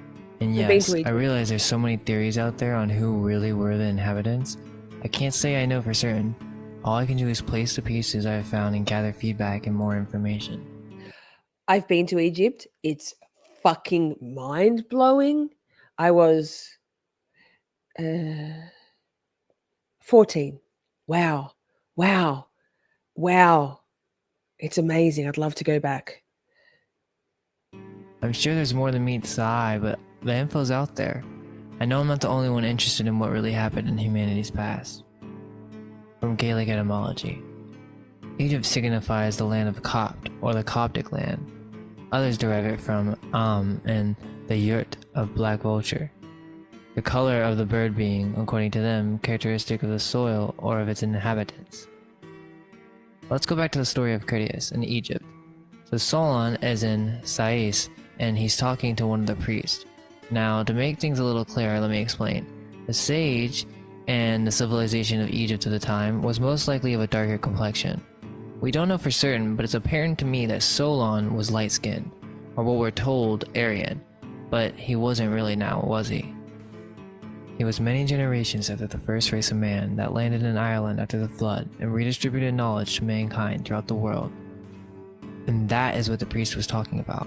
He was telling Solon about his people, the Irish, or the Chaldeans, Phoenicians, Babylonians, and of the many names they were called. According to the maps in the 1600s, the biggest empire was the Great Tartaria Empire. I'm not sure what culture this was. I'm not saying this is an Irish culture. I'm just bridging the gaps, so that we can understand why Tartar is associated with Irish etymology and how it came to be. In Greek mythology, Nile was a myth of Tartary and its destruction, and Solon thought that Pharonius from Argos in Tartary was where man hence came. Pharonius must be a king who had survived the Tartarian disaster and redistributed knowledge again, but this time east to west. This is why mainstream history we're taught this, because that is what the Greeks thought. That is what Plato wrote. Well, I'm gonna take a guess and say that Plato was a made-up figure, but we'll get to that. The priest was unimpressed with Solon because the Hellenes, or the Greeks, stole all this knowledge. They had no preserved knowledge. They stole knowledge, renamed it, and took it for themselves. Not only that, but Solon didn't even know where his own people came from. The priest is referring to the West, in Europe, in Ireland, right after the flood, way before the empires of Great Tartaria. The Irish were responsible for preserving music, the secret of sound vibration, language, the occult, tarot, which the Jews turned into Kabbalah, advanced architecture, and stone megaliths, geometry, math, you name it, all the sciences. Astrotheology is the key. That is the answer why all spiritual religions have similar philosophies toward the material world. Civilization didn't just start randomly in the Middle East. Maybe with this alternative view, it can explain how similar traditions are present all around the world. Dances, fashion, spirituality, cooking, natural medicine, magic, and architecture. After some time, this became a global empire, with Great Tartaria established in the east, modern-day Russia. It isn't clear at this time whether Tartaria at its prime was controlled by Irish or had been hijacked, and that deliberate misuse of the great empire were rewarded with fire and thunder. If this is even close to true, is it possible that we may have missing time? I mean, after all, our calendar and time is based on astrology, and then finally determined and made law by the civilizers of society. It's really not crazy to assume that time has been constructed by these officials that took over the old empire. Chad, I told you, time is but a construct in the shadows of our mind. I love this so much. And I'm talking after flood. There's so much confusion because there's been multiple cataclysms on this earth, and that has been forgotten by the human race. I'm not talking floods, I'm talking earthquakes and things falling from the sky and who knows what else. It's not just stories. In this last global empire, whatever it was called, Irish, the Tartars, or the confusion, or the thieves, was destroyed and stolen by the Greeks/Romans. And they conquered and cursed these nations forever by destroying their lands and rewriting their etymology. The word phony being derived from Phoenician is just one example. What? I have reason to assume that there was a great culture in America, and this will be further proven as we Pause. I'm just going to etymology. Do you know that etymology used to be taught in schools? So the origin of words, they stopped doing that. I think it was like around the time when the fucking Rockefellers brought in a standardized schooling system in the States, but it was all of the Western world, same in Australia, same everywhere. Because, like Pammy said before, the more you know, we don't want the kids understanding and being able to make connections about the etymology of words, of language, or any of it, because God forbid anybody make the connections about the truth about history, right? Crap. Holy crap. go on, but let's look at these maps again. I want to show you these mountains right by Salt Lake City, or where it's supposed to be. Now, this is a lake that isn't here now. It's extremely large, and I can imagine that it was very beautiful. This was at the top of a mountain, and it must be pretty high in elevation. And so it flowed out this strait into the Pacific. And so, now remember what the priest said about these people who lived on the mountains. He said that they perished, and I'm about to tell you why. Because when the earthquakes come, and the comets come, and the floods come, they are the worst places to be.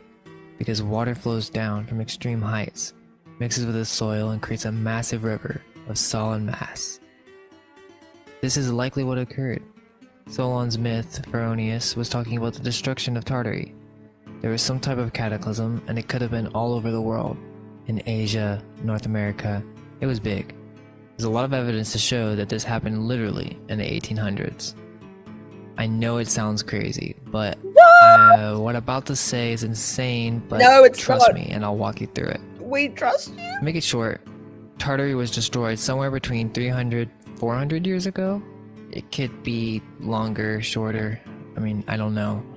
But it was through some world-breaking event that caused earthquakes, mud floods all over the world, and this was due to some comet that was summoned through black magic by Yes. some evil group.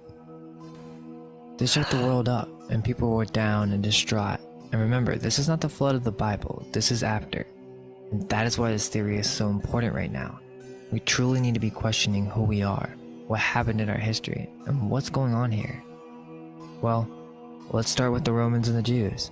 And please, if you're Roman or Jewish, don't take offense to this. I know for a fact that, nowadays, everybody has a really good heart, and it's kind of hard to really just terminalize it with just one word, but Who's going to tell him? Sir, not everybody has a good heart. I love that for you. But if I've learned anything in the last even 5 or 6 hours, is that people will fucking lie when there's no reason to lie, when they've got no vested interest in the lie. They've got no skin in the game, no dog in the fight. So what about when there's important shit on the line, like taking over the world or dumbing down the masses so you can take over the world, rule the world? I can't even fathom wanting to rule the world. I just want, I don't know, man. Call me crazy. I just want humanity to thrive, flourish, prosper, so we can all raise our vibration, so we can all be happy and love each other. But obviously, this is a fucking pipe dream, and here we are. So what's he going to say about this? I'm sure you've done your research, and when we look into history and history gets dark, no other culture or race has been kicked out of more countries than the Jews from the history that we've been handed down. Okay, so I'm going to And- give you it's 109 countries, 110 if you want to count the Maldives, the most recent country to say no thanks to, well, not necessarily the Jews, but anyone holding an Israeli passport, over 1,034 times. And I have a video that I'd like to show you guys, not today, but it is part of this mind-blowing series called Jewish Ritual Murder, and it details some of the reasons, and they're all to do with killing and eating babies over time, but also usury, so interest, compound interest, charging usury, and debt slavery is the main reason why the chosen ones have been deemed to be not so chosen. So it's not only this problem, as I said at the start of the show, definitely the secret societies, all offshoots. It's all about organized religion, but it's all organized religion around Satanism, not God, love of God. It's a different God. It's, Satan.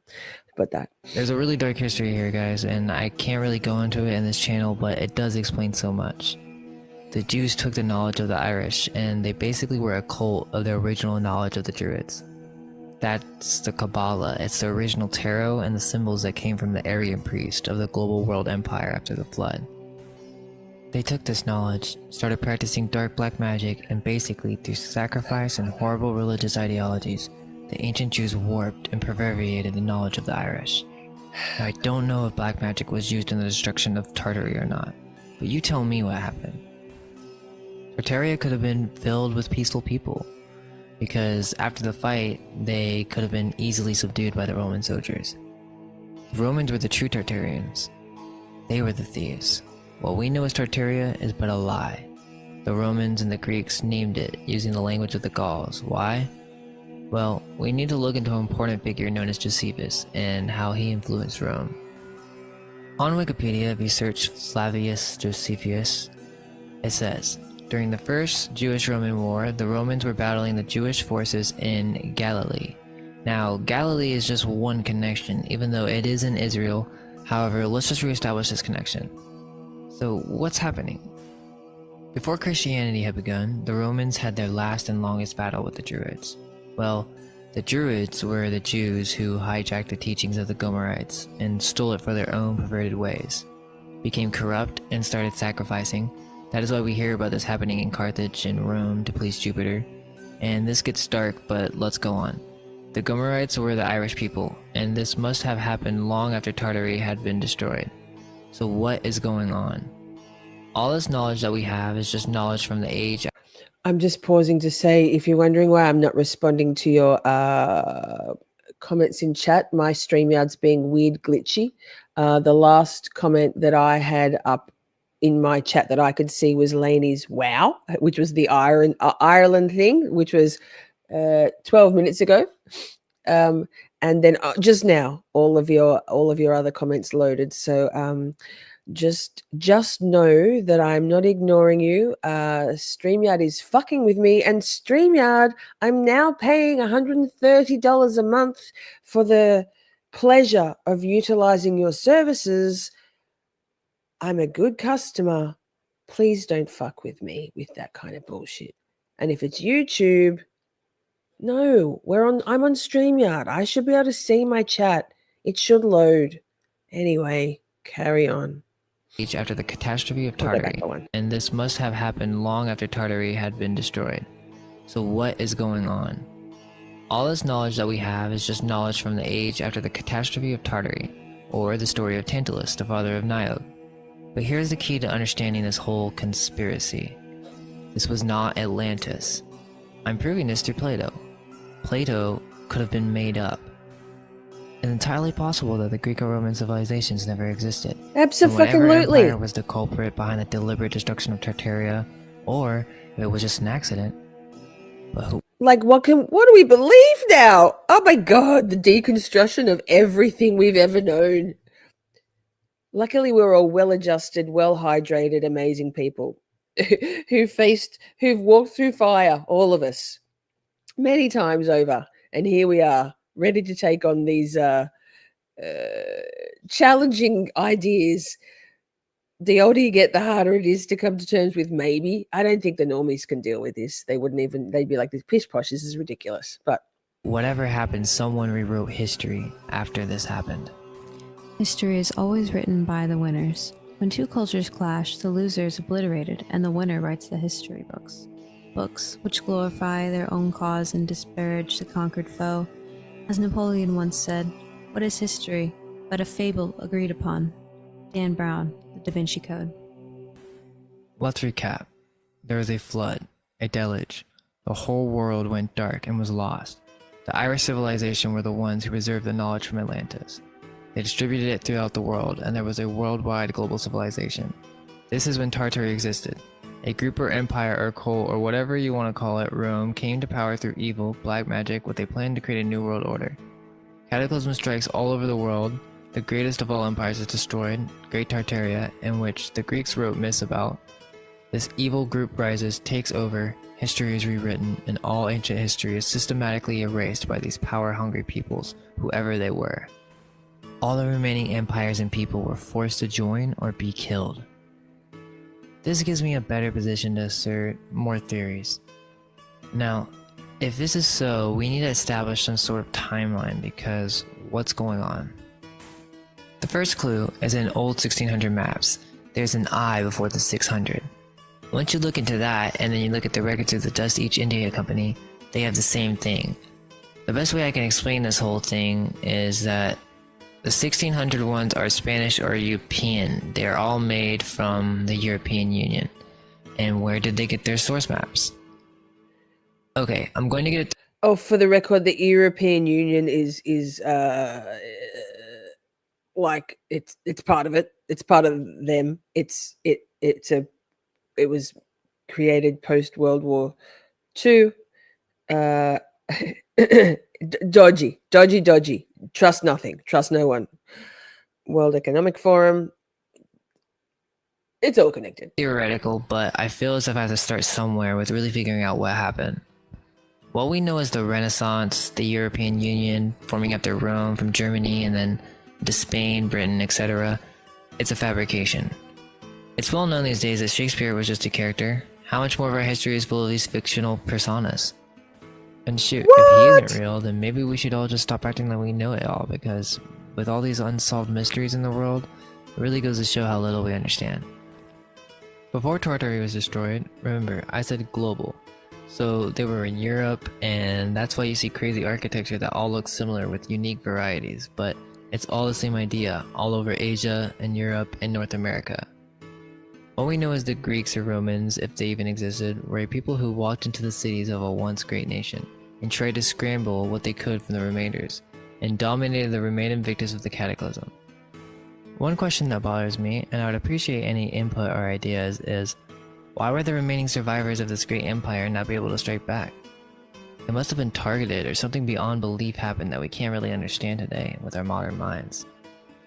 Now in part 2, I'm going to go in what happened with North America. Was there a great empire where the Grand Canyon was located? More proof for the mud flood with buildings underground and strange architectures in big cities.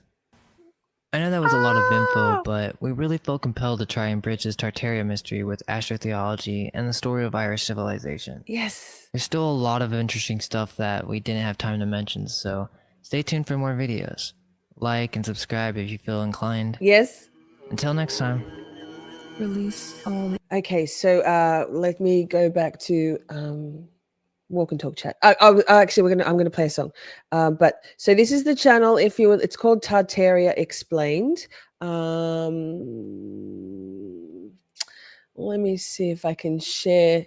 Excuse me, if I can share that in the chat.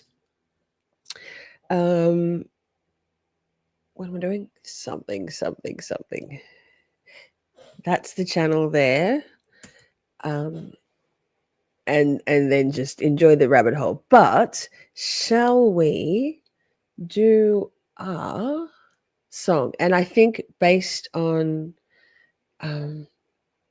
Time is but a construct, and given it's been real chill kind of meditational soundtrack, what am I doing? Good Lord, Lisa. I'm going to put myself back here. Oh, and take this down. Oh, and do this. And we will BRB after this brief, upbeat, wake you up musical interlude. I love you. Good people shine the brightest in the darkest times. And wishes are like beauty, they are vain, vain things. Expect nothing at all, girl, but never lose hope. Walk a fine, fine line, give me just enough rope. Shine, shine, it's gonna be fine. Time is all mine. Fine lines, hard times make you who you are. Quitting ain't no option, girl, already come this far. Time is but a shadow in the construct of your mind. A lie unchecked becomes the truth, you know, time after time. Ephemeral and fleeting, fortunes always meet and run in circles. Water level things, gonna be just fine. Shine, shine, it's gonna be fine. Time is all mine. Fine lines, hard times make you who you are. Quitting ain't no option, girl, already come this far.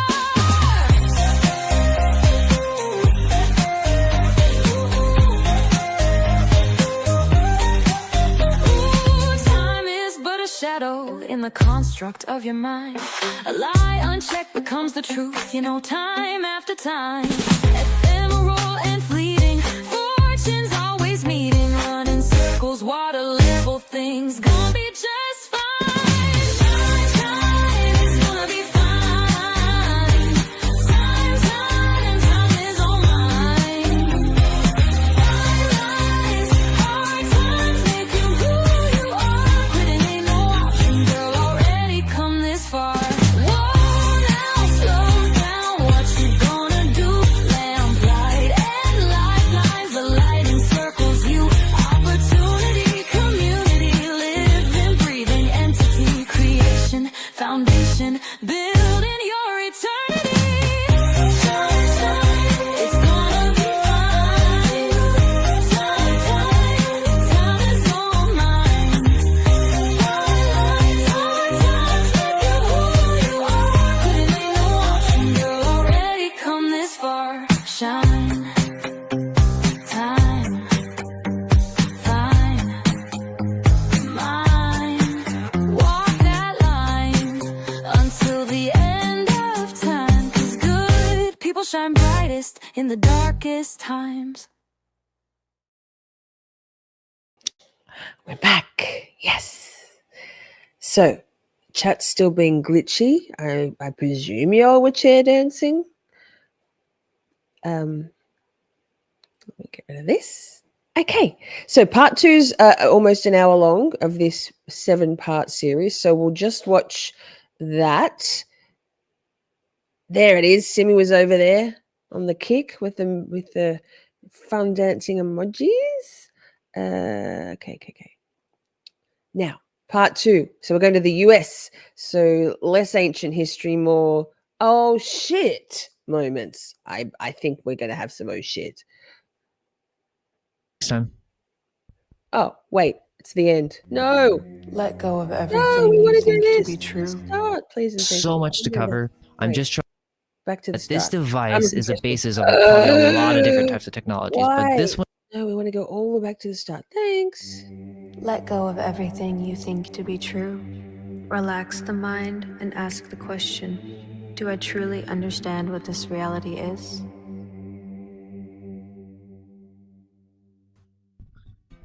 So, I want to show you guys this book that Flat Earth British was showing on his channel, which is, I think it's a really big key. So here we have an engraving of the beginning alphabets of man. And I really love how it has like these different stories depicting how civilization has is progressing. So keep note of that as I kind of go through these. And all of this is like symbolic, by the way. But what we're going to get to is that most of these languages or alphabets are based off of one, the Phoenicians, which are where it all kind of stems from. So let's go to the next page. And this is what I want to start to notice how this is starting to progress. We're starting to have, like, she's pointing to civilization. You see, this is when we have, looks like Jesus, really. So this is kind of the beginning of when we start to see these little buildings in here. And start, you know, because when we think of the Bible, I mean, what kind of buildings are we thinking they were building in biblical time? You know what I mean? Because that's really what this video is about. It's about this strange Victorian architecture that seems to be out of place all over the world. So, you know, why don't we look at some of these old books for some knowledge on the subject, right? So we have the Chaldeans here, right? And I find this like super interesting, right? We have them worshiping or sacrificing to the gods. Why is he showing that here? You know what I mean? We know a lot about this, right? In history, how they've sacrificed or have gone. The Chaldeans went very pagan in their ways. I think that's what they're kind of trying to symbolize here. So let's move on to the next page, and here we go. Here's where we're getting into some bigger answers. So now we have Syria, and then we also have the Phoenicians. So what is this? You know what I mean? Like, when we think of the Phoenicians, I don't remember anything about dome buildings.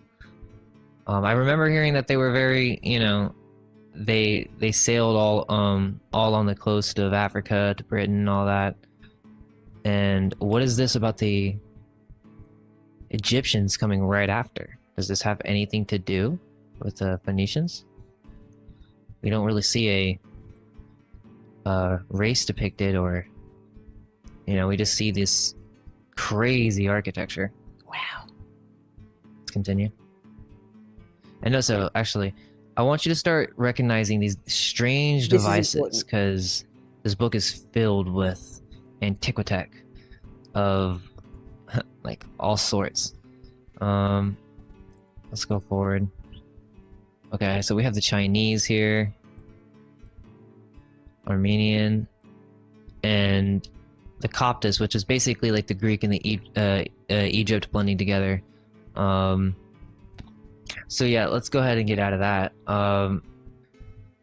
And we see this little thing all over the place. We're gonna see these multi-breasted, weird-looking carvings all over the place, and I think this is actually representing Phoenicia. And so what he's saying is that, you know, I'm Alpha and Omega. I'm the beginning and the end, and this is the new. This is the new age. This is the new beginning. This is the new history. That's what this whole book is. It's basically trying to rewrite the past civilization before and trying to make sense of it. That seems what to be. And also, you know, what kind of carving system, printing system is this? You can't really tell in this case, but let's look at some different examples. Like I said, you know, Flat Earth British made some really great points, which I just kind of want to like elaborate upon. It's like, whoever drew this is next level.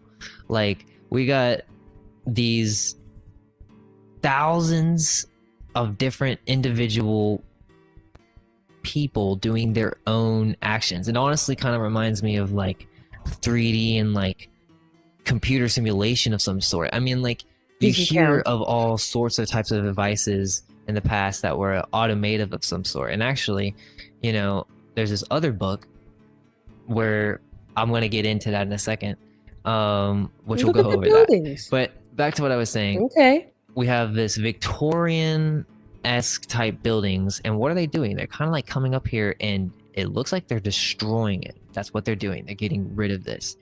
And, you know, what time is this? Well, this is supposed to be the Temple of Solomon. So this is why this book is so important, because when we go to look at what the Temple of Solomon looks like, or how it's depicted in here, it's depicted like some Victorian modern architecture. What? You know 2,000 what I years mean? Like, ago? is this really? Wow. You know, is this really what we were capable of building? You know what I mean? Is this what the Hebrews built? Well, the Bible says that the Phoenicians built this. And like I said in the first video, the Phoenicians are the Irish. So the Irish built this. The Phoenicians is just a cover name. It's just like a little scapegoat. Like, you're like looking at the Phoenicians, you're like following their tracks, and then, you know, you're creating a little history for someone that never really existed. So why wasn't the Gaelic language mentioned in these languages? Do you want to know why? Because this is a Roman book. This is, or supposedly, right? Right? So what I'm thinking is that whoever wrote this, or whoever came out with this information, is, you know, after Tartaria, or what we know as Phoenicia, or the Irish, or whatever you want to call it. So here's the thing. I'm speculating that the Phoenicians had some crazy tech. I What's found this this? this website where it's talking about some crazy inventions. Let's see. Other devices created the illusion of a talking statuary, hydraulically powered mechanical music playing automata, the Aeolian harp, which was revived and venerated by the English Romantic poets, and the hearing aid, and the Arca Musarithmica, a primitive mechanical computer that would compose simple, random compositions. Okay, Wait, so let's just think about this for a second. So it was Suno, biblical Suno, Simi. What? Like what? they could create. You know what I'm wondering? Do you think maybe the internet? You know the internet. We know the internet. Like the internet, it's like the document dump of the Epstein files, right? But just en masse. Everything. There is so much information on the internet. Everything ever. I wonder whether they dumped the internet on us and gave us all that access to everything, so that shit like this, what this guy's finding, life artist, hello. Do you wonder whether maybe they document dumped the internet on us and put everything on the internet to make this stuff needle in a haystack shit? Because you really have to, like, and also who's got the time? Mostly everybody is, maybe not in our community so much, but you know, like mostly all of Western society is putting their head down, trying to pay their bills, working children, both a slave to Netflix, a slave to their phones, but they're not, and they're caught in doom. Everyone's caught in scrolls, as in, you know, doom scrolling, or just caught in reels and shit. Who's doing this research? And if you've got to think of it to find it, and then it's so hard to find because, you know, the cabal, Mossad, whoever, the secret societies, they can manipulate Google search results and stuff, right? So they can bury things by way of like hacker kind of technology, bury the important stuff by putting slop up the top of your search results. So to get to this kind of stuff, you're probably having to go to page on Google, or whatever search engine you use. Try use Yandex instead. Try not to use Google. It's, I mean, oh, fuck. But so to get to this stuff, I would guarantee you this would have been on page 24, 25, 26 of a Google search of just endless slop. You have to have the time, the inclination, and the perseverance, the temerity to get through all of this. I swear to God, it's there it is, says Simi. Right, exactly. So anyway, all that to say, holy shit. Life artist, if you have been not just doing stuff but here like lurking, if you haven't been lurking, you got to go back and watch this because holy shit! Oh, what does this work in this one? I don't know if this works. Yes, What's it some does. Okay, good. crazy tech. I Here we go. found this website where it's talking about some crazy inventions. Um, let's see. Other devices created the illusion of a talking statuary, hydraulically powered mechanical music playing automata, the Aeolian harp, which was revived and venerated by the English Romantic poets, and the hearing aid, and the Arca Musarithmica, a primitive mechanical computer that would compose simple, random compositions. Okay, so let's just think Wow. about this for a second. So Wow. they could create, and hold on, I didn't finish that. Writing messages in cipher, calculating the date of Easter on any year, and designing fortifications. Like, so what do I mean? I remember hearing about this in school, right? Like they used to have computers, and we think about like sundials and stuff like that. It's like, how did these things work? Well, this book right here is showing you like all sorts of a device that creates melodies on its own, a talking statue. I mean, I just feel like we don't understand. No. And we have these instruments. It seems like this is kind of like some palmistry kind of thing, like integrating it with astrology or something. That's interesting. Then you have these big buildings and then like some kind of like device that I guess the talking statue comes from. Is this like a telephone of some sort? A study of the ear, astrological references to the ear. So I start to speculate that we have all these engravings.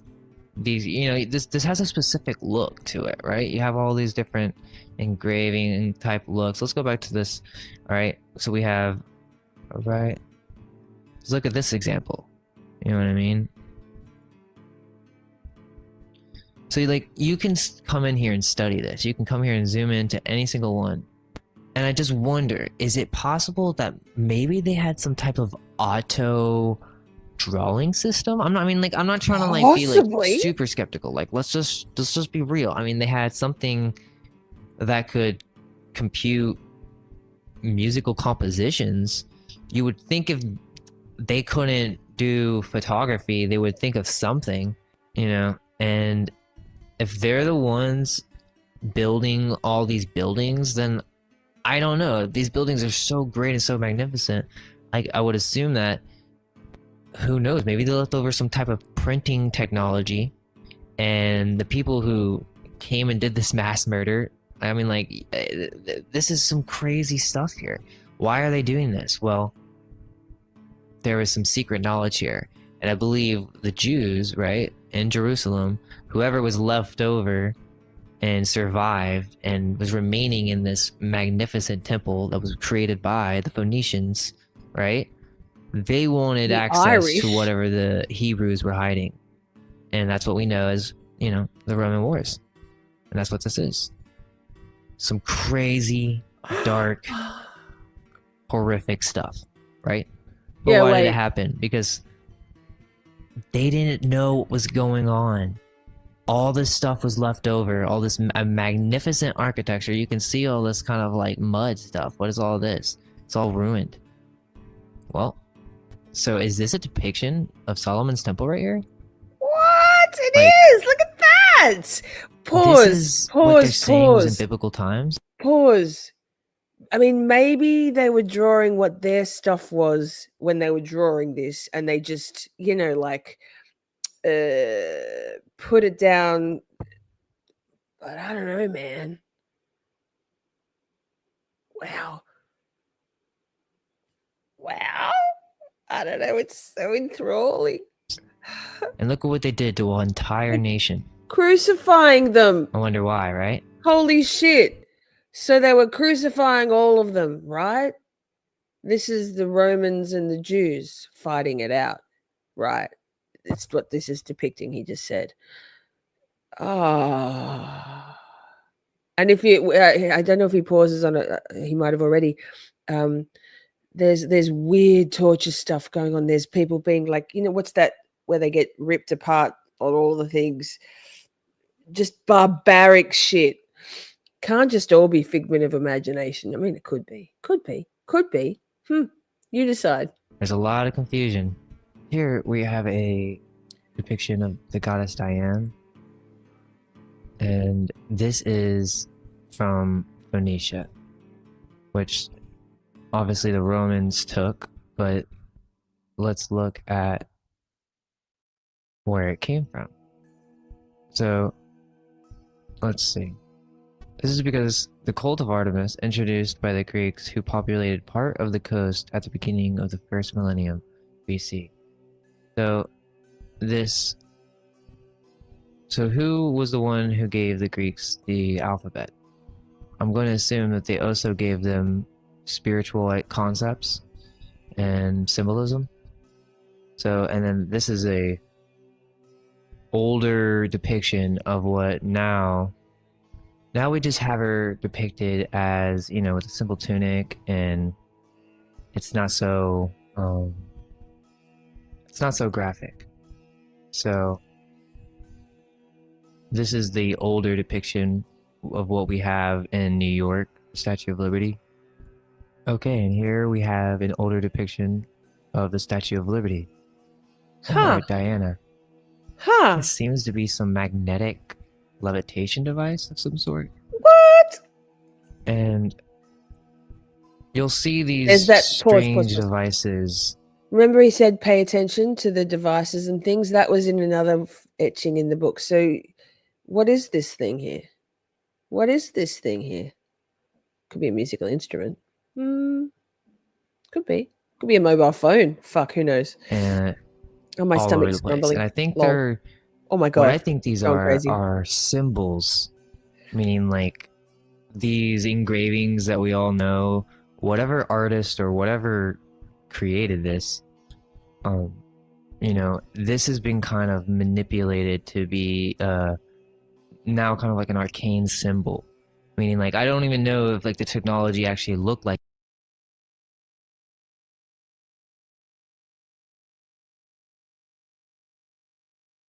What just happened? It's gonna pause on me? Oh my goodness, What are we doing here? Hey!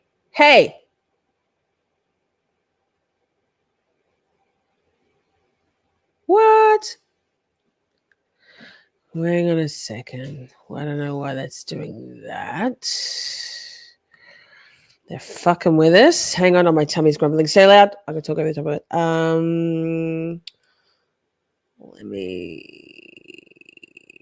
What time are we up to? 13:14. Let me go back. Go back to part 2. 13:14. The technology actually looked like this, but now, it. There's another one, the fasces. Let's look at that. Let's see.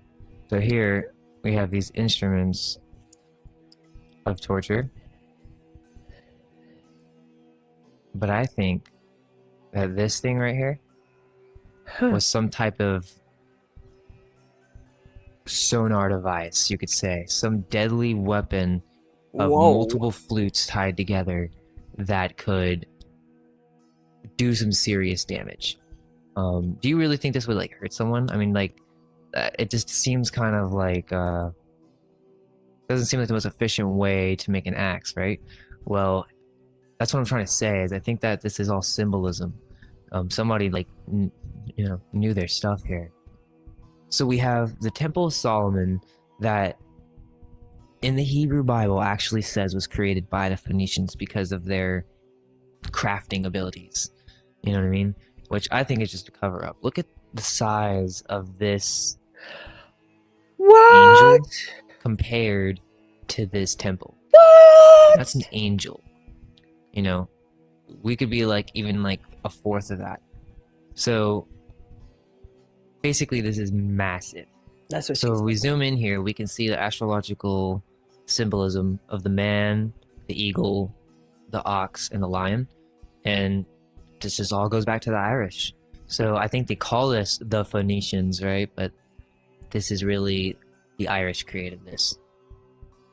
Okay, so let's start to make some connections. In the Book of Mormonism, we have this illustration, and I really want to start to tie it together because, you know, I've been looking into the Tartaria conspiracy, right? And then you start to discover that all this strange architecture has this, these similarities that keep repeating. And you know, once you know what the Book of Mormonism is about, you could start to look for certain clues, and I think this is one of them. I'm guessing it's called the Liahona. I don't know exactly what this is called. Now, it's the orb and the cross, but I believe this is what it's based off of. And the reason why is because in the Book of Mormonism, a tribe from Jerusalem is trying to escape this like harsh rule or whatever. And basically God is telling them that they need to get out of there. And I have the quote here. Let's read it. So, and it came to pass that as my father arose in the morning and went forth to the tent door, to his great astonishment, he beheld upon the ground a round ball of curious workmanship, and it was of fine brass, and within the ball were 2 spindles, and the one pointed the way whither we should go into the wilderness. So basically, what this device is, it's more than a compass. It points to a specific direction, and somehow or another they found this, and it was directing their whole family to the New World. What I'm getting to is that the Mormons knew that there was an ancient civilization that was in the Americas that built amazing structures. And I'm guessing that the Book of Mormonism is a type of propaganda for the new reset after all this stuff happened. So I can't remember if it's in this or if it's in something I've watched or something I've read on the Twitters, but like they're all just offshoots of the same thing. Hello, Satanism. Kind of crazy. And then when you think about like Lori Vallow, like all of them, all of those, I mean, it's not, but like it makes sense that maybe the Lori Vallows and the, oh my god, what's her name, the one with the boy that escaped in Utah. Oh, it's all in Utah. My brain. Maybe that's what that particular religion's about, and the good stuff is wishful thinking. I don't know, man. Like, organized religion is very fucking shady, in my opinion. Each to their what own. we have is Salt Lake Temple and all these major Mormon buildings being credited, and you know, saying you know, we have Wikipedia saying that this is actually built by the Mormons, when really I believe it was built by these people. And this, look at the people down there, they're strange tiny tech that we do not understand. And I'm going to get even further into what this is, but I just want to start this off with this small little clue here, and how I believe that also that this tribe that came from, you know, Jerusalem is actually the Phoenicians. So let's kind of put that into, you know, let's connect the dots there. So the Phoenicians built the Temple of Solomon. So they have some, I mean, and we saw that looked very modern, correct? So we can assume that their building skills were beyond what we understand the ancient world to be. Is that maybe why we don't know who they are? Is that maybe why we have that scapegoat, right? Where we're trying to understand who the Phoenicians were, but they're no one. They're just some made up name called the fake ones, right? It's really the Irish. And they came to America with this device, trying to escape some crazy dictator, and restarted and built most of the cities that we know today. So that's just the kind of start of it, but I'm going to explain more and get and further. Pause. My chat is still glitching over here, but Jenny, sweet dreams. Thank you so much. Yes, thank you. There it is, Ruby Frank and Jody Hildebrand. Thank you. Ish, silly Frankie. Uh, so I'm totally not ignoring you. It's just YouTube, StreamYard working in cahoots to make this harder than it needs to be. Make sure you catch the rest, Jenny. Catch the rest. Drop a comment. Tell us what you think. Tell us about what you think about. Tell us about your consciousness. Love you. Thank you for being here, and welcome back to Green. Truth as we go along. Okay, so I'm building like little like steps for us. You know what I mean? Yes. Because like this stuff is not easy. I mean, like type this stuff in. It's not like there's like a step-by-step guide on understanding this. So it's like I'm giving you guys little building blocks, all right? So now that we understand who the Phoenicians were, right? The Irish connection between the Tartars, that's my first video, right? Yes, and the other thing is just remember Phoenicians. That's where the word. Am I muted? No, thank God. Phony comes from, and that's just basically a smear campaign. Isn't that the gaslighting of all fucking shit? If that's honestly the etymology of phony Phoenicians, and if the Phoenicians were the Irish, and if the Irish were the ones that had this amazingly sophisticated consciousness, technology, spirituality, knowledge, and then of course the people that write the history books are going to tell us that they were fakes and that don't believe anything about the Phoenicians, the phonies. And it kind of makes sense why then the English, the Brits, genocided the Irish for 800 years, the apartheid, the genocide, because the Brits, the monarchy, is all secret society bloodline shit, and they're the ones that want to suppress humanity, suppress and keep us downtrodden, right? And they're all in cahoots with those 13 bloodlines, the secret societies. It's all connected. Now we're gonna go over Crazy architecture that doesn't make jinx. sense. And this is Yes. one of the earliest maps that you can find on the internet. And it's just so Oh my goodness. Oh my goodness. They're doing it. They're doing it on purpose. That just paused for no reason at all. Right. Fine. Okay, back again. We're up to 19 minutes 12. They don't want us talking about this, do they? Very interesting. I know I sound paranoid, but we've experienced these kind of shenanigans enough now to understand. Wait, what? Play. They don't want us watching this. God, we might have to wait. Come hell or high water. so Nah.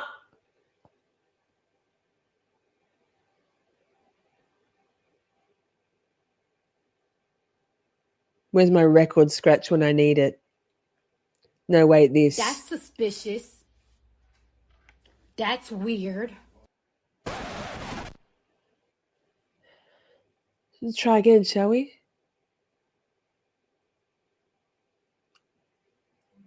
Huh. so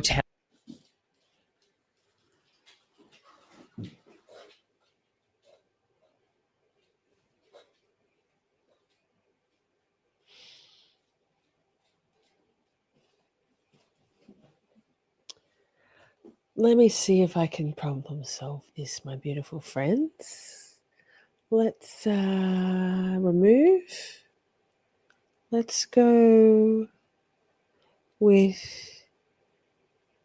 I'm gonna X out of that completely, and then pull it back up again. Very odd, but not really odd at all.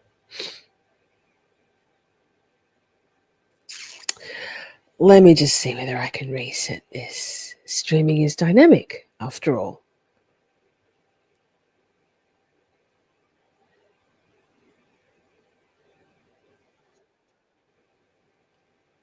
I wonder if I can scoot. It's still not letting me play it. Huh. And I can't see you guys, so if you're commenting, I can't see it.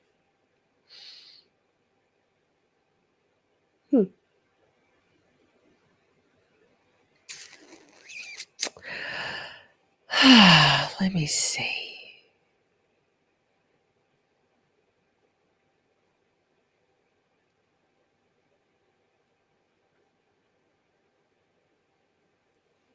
Let me see if I can play something completely different. Hang on. Let me go to here. Let me go to my content.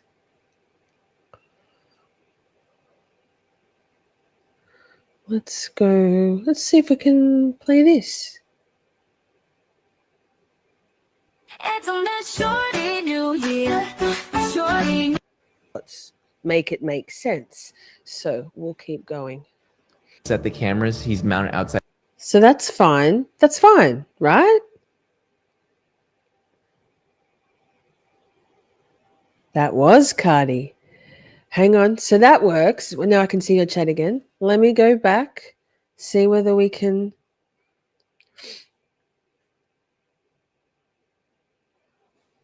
Thwarted at every turn. Motherfuckers. So What if we scoot through to here?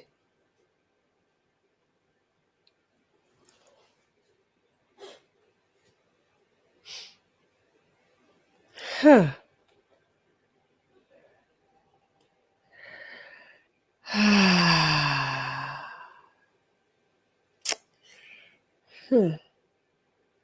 Let me see whether I can play you something completely different. Where are my playlists? This. Let's see if we can watch.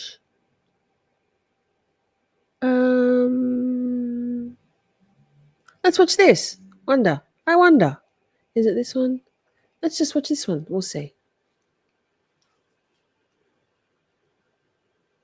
Have you ever wondered if we are really the first intelligent civilization? Or are we simply building on top of ruins left by something far older, far more mysterious?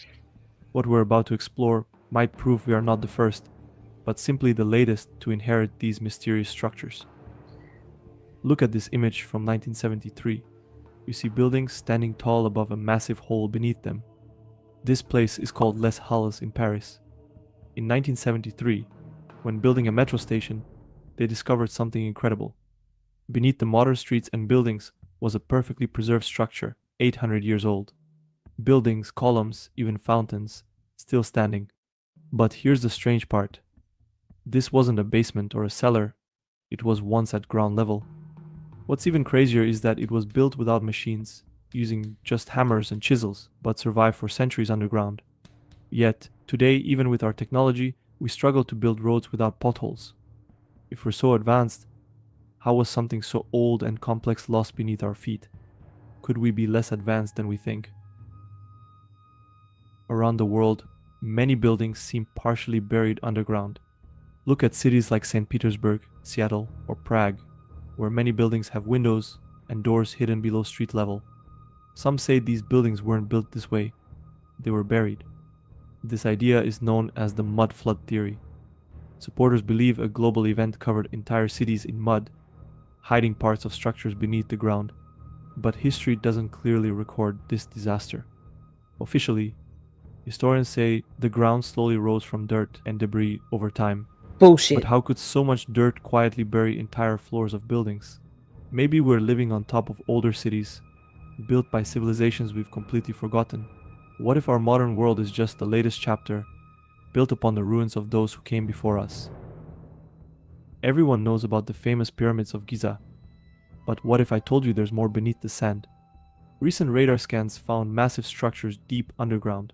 We're talking tunnels, spiral staircases, giant vertical shafts, even chambers that stretch nearly 2 kilometers below the pyramids. Some say this could be an underground city or the legendary Hall of Records. an ancient library of knowledge lost to time. But how could ancient Egyptians have built something so sophisticated, so deep underground? Is it proof of a civilization far older than the Egyptians? When you think about it, the tops of the pyramids do very much look like the tops of obelisks. And obelisks are a satanic symbol, a phallic thing, phallic, satanic. Satanic rituals is all about dark sexual energy, depravity, degeneracy, the polar opposite to all that is, in theory, what God and faith and good and light is about. You know, God is love. So, not to say that the pyramids are satanic in nature, but they do look like the tops of pyramids, of obelisks. Experts are arguing fiercely about what this means, yet one thing is clear: there's more beneath the pyramids than anyone ever imagined. This discovery in Egypt makes me think about other ancient structures, especially the temples and pyramids we've mistaken for natural hills or mountains. All around the world, these structures lay hidden beneath nature's cover. Take Teotihuacan in Mexico, for example. The Pyramid of the Sun was once completely hidden beneath grass and soil, looking just like an ordinary hill. Only after excavation did we realize how advanced and massive it was. Scientists found chambers filled with liquid mercury, a material ancient civilizations considered sacred. Could this have been a gateway to the underworld? Nearby, at the Quetzalcoatl Temple, archaeologists found something even stranger: tunnels and secret chambers filled with artifacts and liquid mercury, possibly a symbolic river connecting to the underworld. But Mexico isn't alone. Similar overgrown structures exist all over the globe. In Peru, Machu Picchu was nearly invisible beneath overgrown jungle vines until just a century ago. It appeared to be just another mountain, until explorers revealed an entire city carved from stone. In Bosnia, giant pyramid-shaped hills are now believed to hide ancient pyramids beneath thick forests and soil. Could these truly be lost ancient pyramids? Maybe not, but all of these structures tell us one thing clearly: nature can reclaim even our grandest creations, hiding evidence of advanced civilizations beneath simple hills and mountains. Imagine what else lies hidden beneath our feet today. Remember when everyone thought the famous statues on Easter Island were only heads? I didn't Well, know it turns this. out they also have bodies. When What? archaeologists What? started digging, they found full-size bodies buried beneath the ground. These statues are massive, carved from volcanic rock with incredible detail. But who buried them? Or did something else cover them over time? Why would such monumental statues be hidden beneath layers of soil, almost as if the earth itself had swallowed them? In 1986, something strange appeared off the coast of Japan. Divers exploring Yonaguni Island stumbled onto a huge underwater structure. It sits about 25 meters below the surface and looks oddly man-made, with sharp edges, stairs, and platforms. But how could it get there? Some experts think it's natural, just rocks shaped by earthquakes and erosion. But others, like marine geologist Masaki Kimura, argue it's too precise and too organized to be a coincidence. If humans built Yonaguni, it would be over 10,000 years old, older than any known civilization. This would rewrite history, hinting at people who lived and built long before recorded history. Could Yonaguni be proof of a forgotten civilization lost to rising seas? Or is it just nature playing tricks on us? In Jinan, Shandong, China, there's a door that seems straight out of a dream, or perhaps a Terrifying. nightmare. Yeah, nightmare. It opens out from the side of a sheer cliff, seemingly leading nowhere but down to a deadly drop. How did anyone even build it? And why? Some say it might have been a military bunker, with concrete shutters built for defense. Others think it was used to store explosives safely at an old quarry. In fact, the most believable explanation is that this strange door was originally on the ground, used as an explosive shed. Over time, workers blasted away rock, slowly turning flat ground into a towering cliff. But still, imagine the effort to create something so scary, high above the ground, opening directly into thin air. It makes you wonder what other strange doors, hidden or forgotten, still exist around us. In Syria, beneath the ancient palace of Qatna, archaeologists found a hidden tomb that had been sealed for thousands of years. Inside, they discovered golden artifacts, statues, and the remains of at least 19 people. This tomb, buried deep below the palace, dates back to the Bronze Age, over 3,500 years ago. It was hidden and undisturbed, used by royalty over centuries. How many more secret chambers, tombs, or entire buildings still lie beneath our feet, just waiting for us to uncover them? What we see today might just be a small glimpse of the ancient world still waiting to be discovered. Kalasa Temple in India has always been known. It was never lost, buried, or forgotten. Wow. In fact, locals worshipped there for centuries. But what surprised modern experts was not that it existed, it was how it was made. Kalasa wasn't built, it was carved from a single mountain, all in one solid piece. Over 200,000 tons of rock were removed, perfectly, What? with no machines, supposedly with just hammers and chisels. But how? Even with today's tools, this would be almost impossible. The cuts are clean, the design is flawless. One wrong move, and the whole temple would be ruined. Some say it looks like it was done with laser technology. Maybe ancient people knew more than we think. Or maybe they had help from a highly... There you go, Simi, your aliens. How much does that look like something that was 3D printed, right? Look at that shit. Carved, chiseled out of solid rock. And the whole temple would be ruined. Some say it looks like it was done with laser technology. Maybe ancient people knew more than we think. Or maybe they had help from a highly advanced being. Either way, Kalasa still stands, unexplained. Holy shit. High in the Himalayas, far from cities and crowds, lies a temple that almost no one knew about. For centuries it was hidden, carved into a mountain, and slowly forgotten. Locals in the valley knew of it, but to the outside world, it didn't exist. That changed in 1913 when British surveyors were exploring the area. They stumbled upon 19 temples, all carved from one massive rock, arranged like a tiny stone city. It looked like the Kailasa temple, only smaller and half finished. The main shrine stood in the center, surrounded by smaller temples and a reflecting pool. Everything was made from the same rock. No bricks, no building, just carving. Wow. Some of the walls were damaged and unfinished. Locals say a great earthquake hit long ago and stopped the builders. But the site is still incredible. No one had expected to find something this big and this complex, hidden in the mountains. It left experts amazed and confused. How did no one know about it for so long? This really makes us think, what else is hidden within the earth? I'm not saying we aren't the most advanced civilization that has been on this planet, but it gives us something to think about.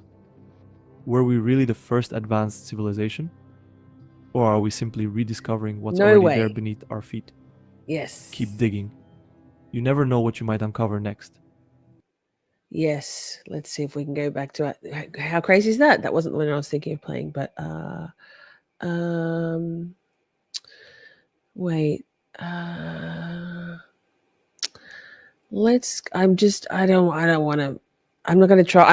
We might come back to we'll take up we'll pick up where we left off with that part 2. Someone remember 19 minutes. We're 19 minutes into that part 2 of the 7-part series. Let's go with this because this is quite fascinating too. I'm sure we'll be allowed to. It's 2 parts. Oh, this is beautiful.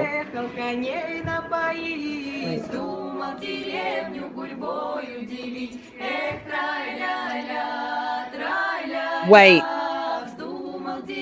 So obviously we understand, we know about the Great Wall of China, right? We know about it.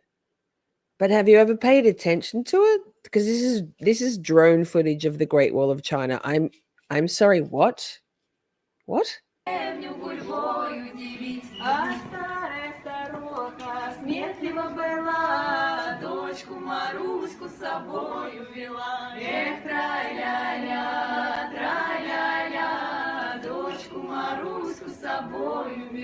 А старый старик свое дело смекнул, старую старуху он локтем толкнул. Эх, трай-ля-ля, старую старуху он локтем толкнул. Эх, что ж тебе надо, старая корга, пусть Look at that. Look at this. What? Пусть погуляете, дочка моя. А в той-то деревне погасли огни, старые малые спать полегли. Эх, трай-ля-ля, старые малые спать полегли. There's been a lot of hype about. So, for starters, what the fuck? It's just, the things you just don't even think about. That was in Tartaria. That's that. Mind blown. Carry on. Tartary lately, and what some are claiming is an effort to hide a significant chapter of human 100%. history. Up until the late 18th century, the great empire of Tartaria was a vast country located in northern and central Asia, stretching eastward from the Caspian Sea and from the Ural Mountains to the Pacific Ocean. It appears on ancient maps, had worldwide influence, and once was ruled by an Aryan nobility. Here we see a modern interpretation of Genghis Khan, yet in reality Genghis Khan had red hair and either green or blue eyes. The same way that the tall, slender, blue-eyed, blonde-haired Aryan Buddha has been transformed in modern times into a fat or sometimes rather obese East Asian man. Painted on the walls of ancient Buddhist caves, we can see the true origins of the ancient cultures of China, Iran, India, where blonde and red-headed monks wear Chinese silk with Persian patterns, complete with a dot on their forehead. I see the red beard and red hair. It's a shame that these figures have all been defaced by people of other faiths. Pammy, that sounds amazing. Pammy says, I have a workout on my Oculus that flies over the Great Wall as you exercise. It's amazing. Wow. Wow, that's really cool. Time in the past. But it's still, it's very easy to My see chat is glitching. what they I have to look go to like, YouTube. and we can tell who they were. He's got the red beard, red hair parted in the middle. These Silk Road Aryans left mummies dating back 4,000 years, as well as swastikas, predating Buddha by millennia, and predating any East Asians in China by at least 1,000 years. While some associate the swastika with Hitler, I would like to point out that this Russian swastika from before Hitler's time, before World War II, shows the swastika in the exact same position. That said, this is a United States Boeing aircraft with a swastika painted on the side. It seems to me that the evil connotation was not from Hitler, but from the winners of World War II. I mean, if YouTube's going to cancel us, it's going to be right now, isn't it? Educational purposes only, not celebrating or inciting any sort of violence or affiliating ourselves with any sort of moment in time. YouTube, we're watching another video talking about the history of a particular design and its proliferation across the ages, not just for one set of people in history. Okay? Thanks, YouTube. Who seem to have something to hide. Уж вы, девушки, поиграйте, да молодушки попляшите. Ох-эле, ох-эля, ой, да люли-люли. Да молодушки попляшите, на меня благо не глядите. Ох-эле, ох-эля, ой, да люли-люли. Did you know that Genghis Khan actually came from the clan of the so-called Black Tartars? Let's go back and try to figure out where the people who became the Tartars came from. This is the Great Steppe around 300 BC. For the Tartars, the steppe is as much of a civilizational cradle as the Mediterranean Sea is for Europeans. But if the Mediterranean Sea makes you think of olives, vineyards, and ships, then the Great Steppe should provoke visions of horses, pastures, and yurts. The Chinese divided the Tartars into three types: white Tartars, farmers living immediately beyond the Great Wall of China; Black Tartars, nomads living in present-day Mongolia; and wild Tartars living without khans in the forests of South Siberia, governed by chiefs and shamans. These are the ancestral lands of Genghis Khan. Genghis Khan came from the Black Tartars. He called his dynasty the Mongols, or the Great Moguls. They lacked the stereotypical ethnic features that you think of today. Genghis Khan himself was tall, red-haired, and blue-eyed, a typical European. In 25 years, Genghis Khan and 100,000 soldiers conquered more lands and peoples than all the Roman emperors in 400 years. What?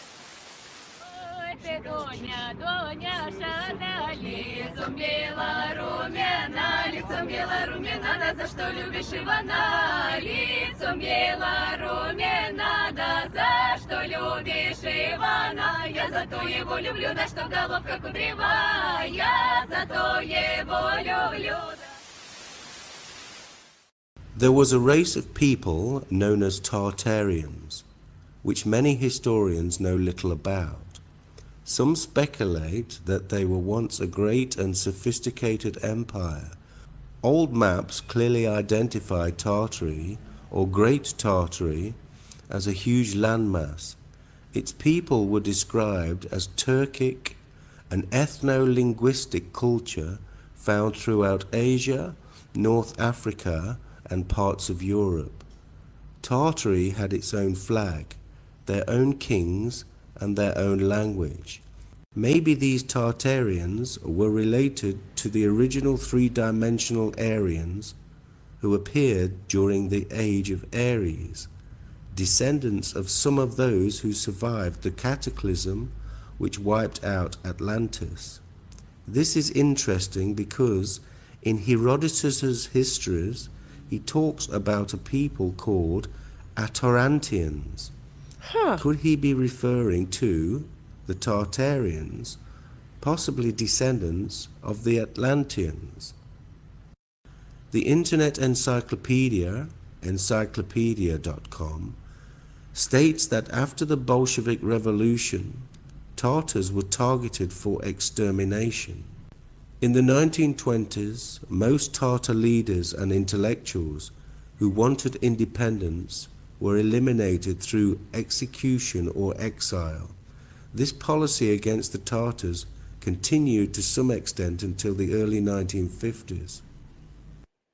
So the Bolshevik Revolution killed about 60 million, the Bolsheviks in Russia. So Tartaria, Tartary, what? I haven't quite, the Tartars. With a bulk of them in the middle of that 1920 to 1957 time frame, but 60 million, the Bolshevik Jews. But we don't, like, documented 60 million in the gulags, the Red Terror, Stalin, for some of that time. Excuse me. So who knew? Who knew that those Tartars, those Phoenicians, weren't just Christians, but Tartars? And it makes more sense now why they had to wipe them out in that region, right? Holy shit. It is important to point out, as the victors write the history books, they occasionally try to eliminate important aspects which they see as counterproductive to their own importance. In 1999, a CIA document was released into the public domain, written in 1957, suggesting that the Soviet government set out to erase certain aspects of Tartarian history from the official record. So I'm just going to pause again and say I knew about not for that long, but the Bolshevik Revolution, what I just spoke about. I've never heard this reference to it being the Tartarians. So there's layers and layers and layers and layers of truth, right? Or lies and deception, and to cover up something pretty fucking monumental, right? You'd want to think. You can assume that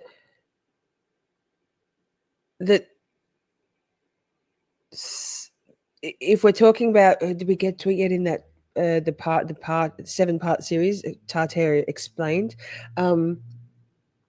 speculated that it was in the late 1800s, So 50 years, well, 1920, they said the Tartars was beginning to be wiped out in that area by the Red Terror as part of the Bolshevik thing, the Jews, which is, if you think about going back to those images, those etchings of the Romans fighting the Jews, it's good versus evil, right?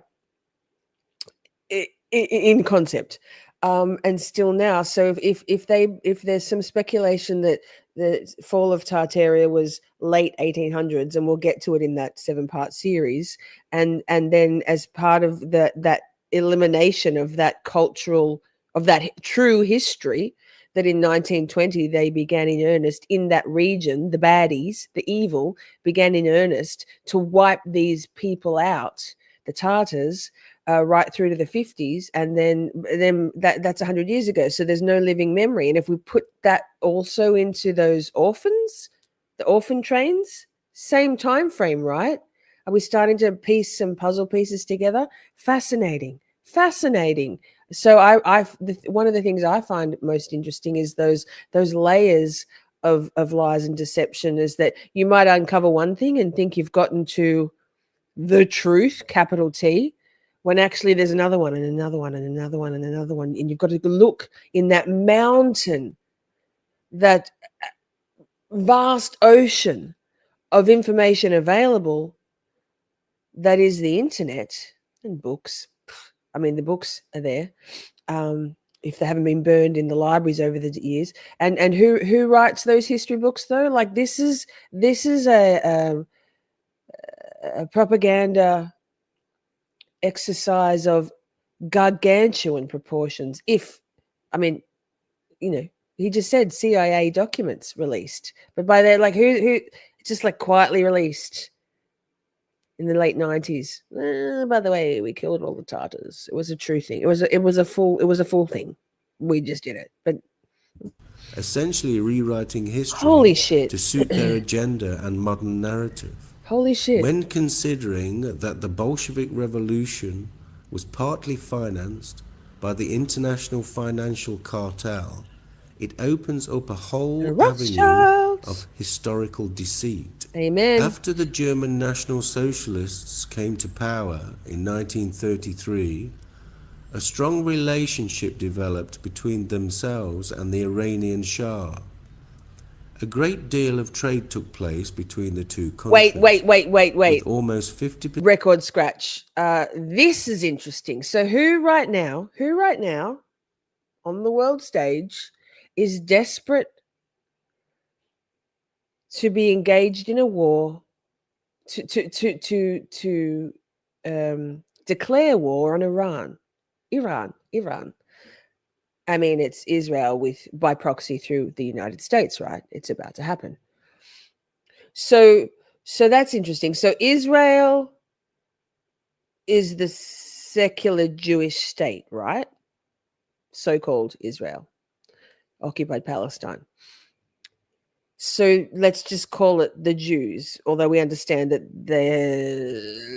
that's ambiguous. It's amorphous. Is it secular Jewish state, or is it church and state combined?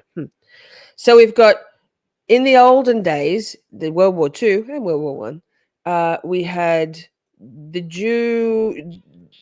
Germany must be destroyed, because Hitler was eradicating the degeneracy that was being demonstrated in his country by that group of people.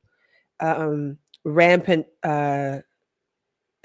sex trafficking, rampant prostitution, the LGBTQ movement, and I'm not casting any aspersions on that, but Hitler wanted family values, Christian nationalist values. I'm not saying I love Hitler. I'm just saying this is history. This is true history. So back in the 100 years ago, up until 80 years ago, you had Germany wanting to be the 110th, I don't know, the country, all those countries over the 1,034 times which exiled Jews It's documented. We can cover it in a future date. Trust me, there's receipts. So here now, and I'll go back a little bit, but here now we have that at the time I can't remember the dates, around World War II time, you had Germany collaborating with Iran, right? So Germany is the arch enemy, you'd think, of the Jews, right? Now in 2026, and it's been for decades, but now it's ramping right up that the same group of people, Jews, want to go to war with Iran. I didn't know this affiliation. It's very interesting. It's nothing. Yes and no. It's about the one world government. It's about the new world order. And Trump doesn't make any decisions whatsoever. He's told what he's Howard Lutnick is his handler. He does what he's told. Trust me. Excuse me. Sorry about the throat clearing. I choked with my excitement about things before. So I'll scoot back. Let me go back just to the start of this, because the record scratch in my brain when I saw this, I didn't know this either. Here's another one of those layers of history that, how would we know this? Relationship developed between themselves and the Iranian Shah. A great deal of trade took place between the two countries, with almost 50% of Iranians' overall trade being with Germany. The Iranian people were immune to the German racial Nuremberg laws because of their Aryan heritage. In 1935, the Shah asked the international community to refer to the country as Iran, land of Aryans, instead of its Western adopted name of Persia. In 1939, Germany gave the Iranians a library of over 7,500 books relating to German science and the close relationship between the two Aryan cultures. So again, interesting that Israel, secular Israel, wants for Iran to be obliterated. If you think about this, Germany, Hitler gave this library to Iran. What have we spoken about this whole live stream? The eradication of knowledge, because knowledge is power. Because of these close ties and volume of trade taking place between Iran and Germany, the Allies put pressure on the Shah to scale down his dealings with the Axis powers. Sanctions. Trying to keep all sides happy, the Shah promoted his country as neutral.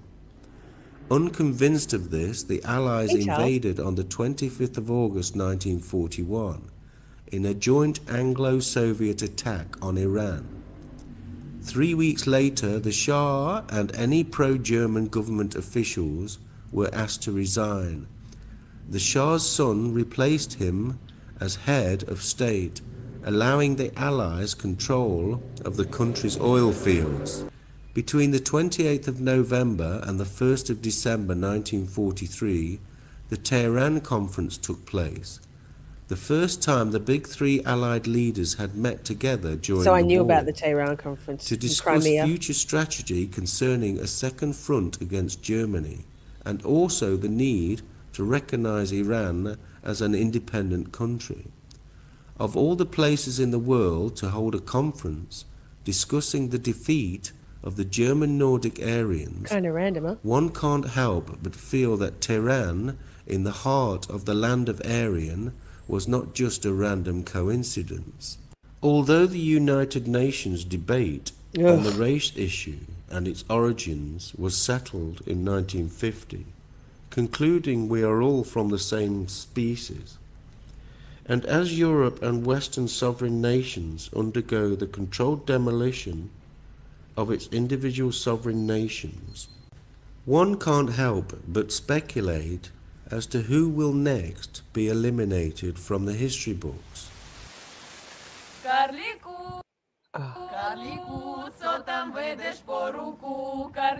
love it so much.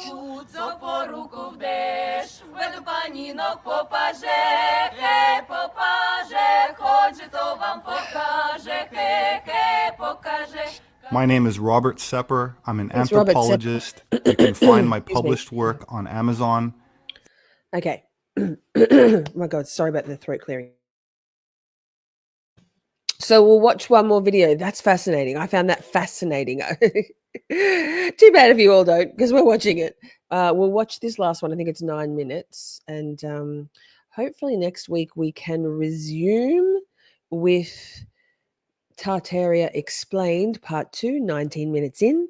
If we can't, you can all go and watch it yourself because it really is fascinating, but we'll keep going with other more allowable videos. Apparently the whole oldest map ever, like receipts, isn't allowed on StreamYard, aka the Cabal Yard. Fuck.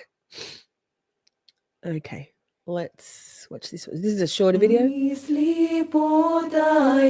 love the singing.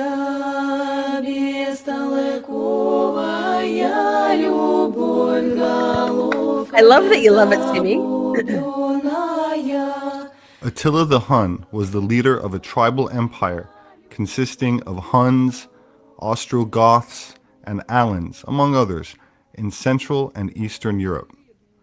During his reign, he was one of the most feared enemies of the Western and Eastern Roman empires, crossing the Danube twice and plundering the Balkans, but was unable to take Constantinople.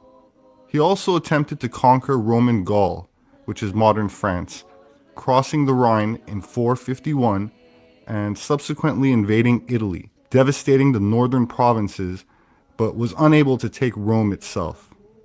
He planned for further campaigns against the Romans, but died in 453. Attila was at a feast celebrating his latest marriage to an Eastern Germanic or Gothic bride who may have poisoned him as he suffered a severe nosebleed and choked to death.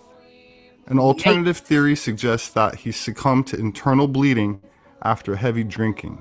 In any event, after Attila's death, his close advisor, Arderic, king of the Gepids, a Germanic tribe closely related to the Goths, led a Germanic revolt against the Hunnic Empire, after which the Hunnic Empire quickly collapsed.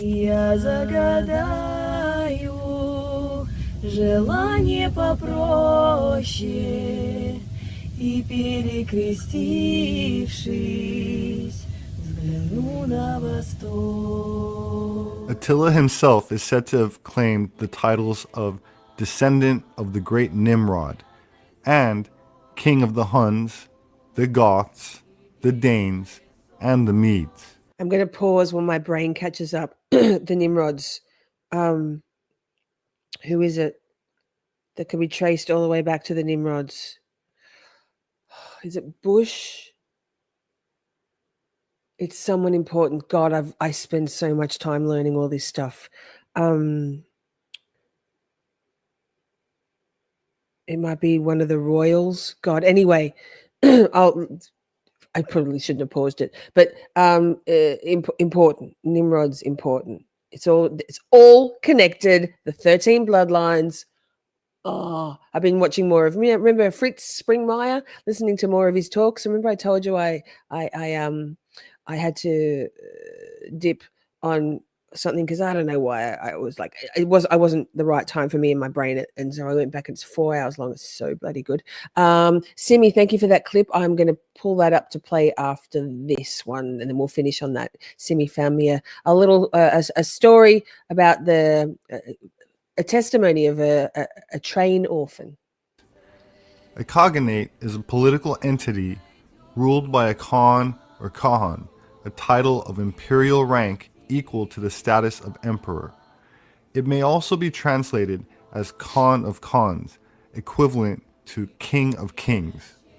By the end of the 12th century, the royal court of Hungary proclaimed their descent from Attila. That said, in World War I, Allied propaganda referred to Germans as the Huns. Nomads invented the stirrup and were the first to put on pants and sit in the saddle. The European fashion of wearing trousers came from the Huns. Nomadic weapons included the saber and bow and arrows. A saber is lighter than a knight's sword. With one swing of its blade, a nomad standing in the stirrup could easily cut down his enemy. A nomad's wife could assemble a yurt in 2 hours and tear it down in 30 minutes. In the winter, a yurt was warm, and in the summer, it kept cool. Large yurts were put on carts and hauled by buffalo. From a distance, they looked like a city moving along the steppe. The dome. Sorry, just pausing to show you this. Simi, if you type in, it's even Fritz. If you type in 13 elite bloodlines into Google, this is the second one that comes up.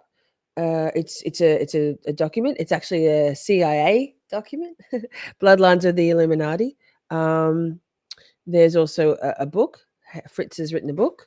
I'll direct you again to fascinating shit to that channel, The Imagination Podcast Official with Emma Catherine, and go to the Fritz Springmeier playlist, and you can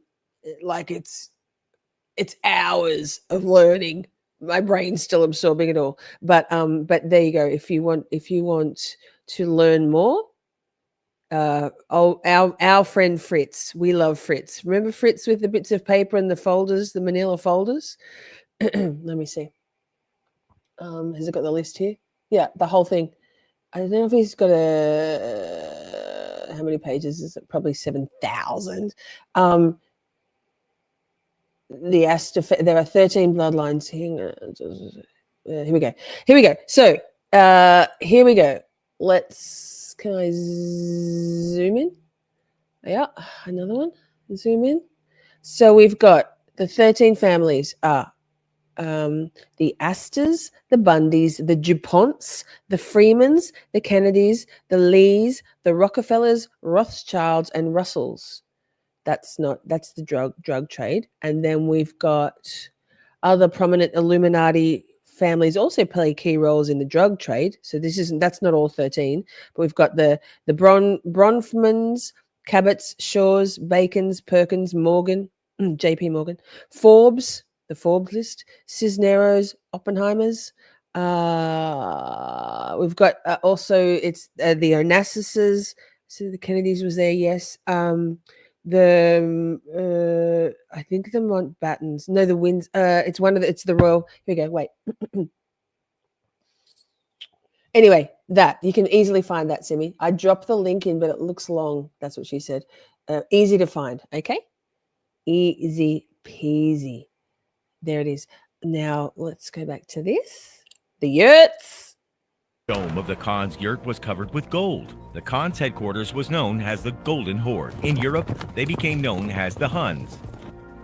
In the 4th century, the Huns, united under Attila, invading Europe and conquering territory from present-day Chelyabinsk to Munich, simultaneously prompting the Great Migration of Nations.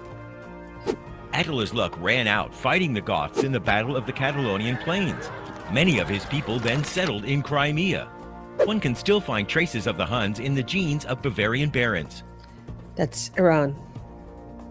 Attila was preparing to settle in the territory of present-day Hungary and rule his empire from there, but his young wife poisoned him. After Attila's death, the alliance of the Huns disintegrated.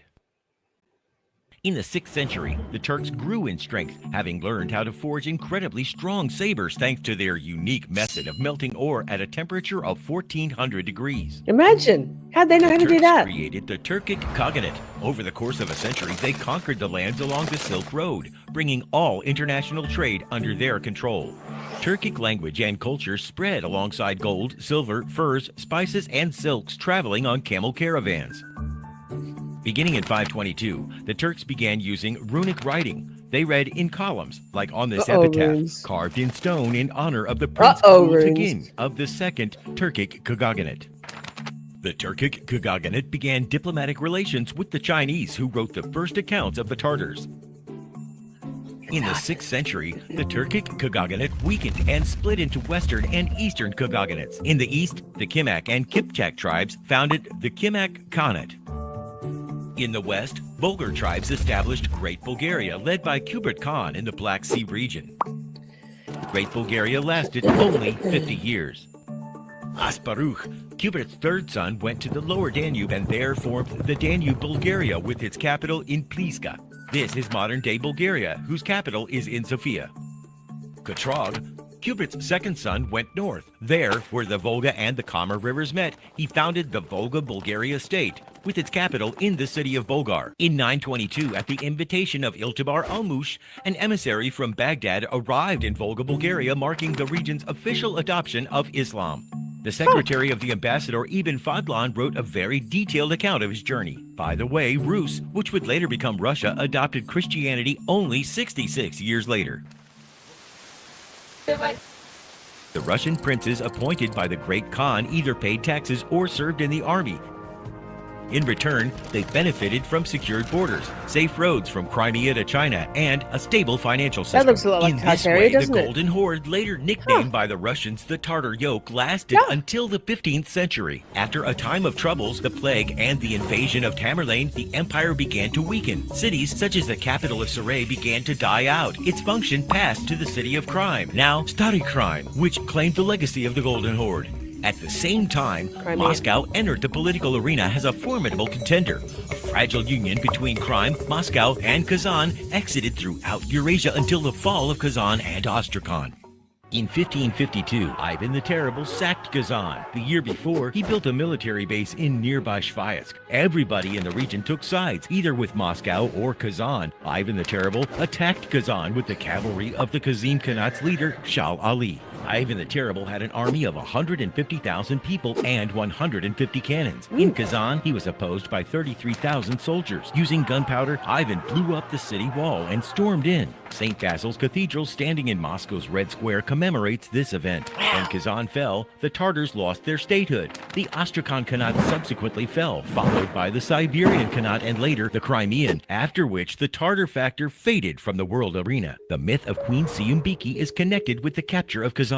She allegedly refused to marry the Tsar and leapt to her death from the tower that now bears her name. In fact, the tower was built in the early 18th century, and Siumbiki was married in 1551 before the capture of Kazan. She lived out her years with her husband Shah Ali. The Tsardom of Kazan came into existence, governed personally by Ivan the Terrible. He created the Kazan diocese, which forcibly baptized some Tartars. Tartar soldiers established new lives for themselves and for their warriors from the cities of Kashira, Kolomna, and Serpikov. In 1708, the Tsardom of Kazan was transformed into Kazan province under the authority of Count Peter Apraksin, a close friend of Peter the Great. From 1733 to 1774, the province was caught up in a peasant war. Tartars flocked to the aid of the Cossack Emelian Pugachev, who even tried to capture Kazan. In the 18th century, the era of capitalism, Tartar elite became successful businessmen and industrialists, making leather, soap, textiles, and paper sold throughout Russia, China, and Central Asia. The most successful brands included Arsk fabric, which accounted for about 50% of the Russian market. The Apanyov, Yuzyanov, Azimov, Barnayev, Guzmanov families got richer, but they also took care of their people, building mosques, schools, and places for public leisure that remain today. By the end of the 19th century, an ideological split emerged among the leaders of the nation. Some Tartars, known as academists, wanted to hold on to... So just a reminder about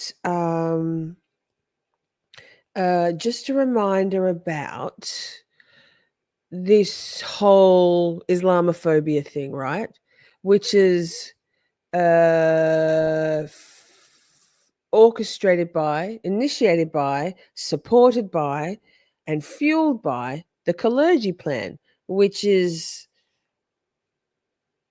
a plan that was written by the Jews like 100 years ago. So interesting then that I don't know if you picked up on it, but there's the Muslims, Islam in this area, and Christianity, but then there's also the Bolsheviks in this area, which is the Jews. And they're at loggerheads, right?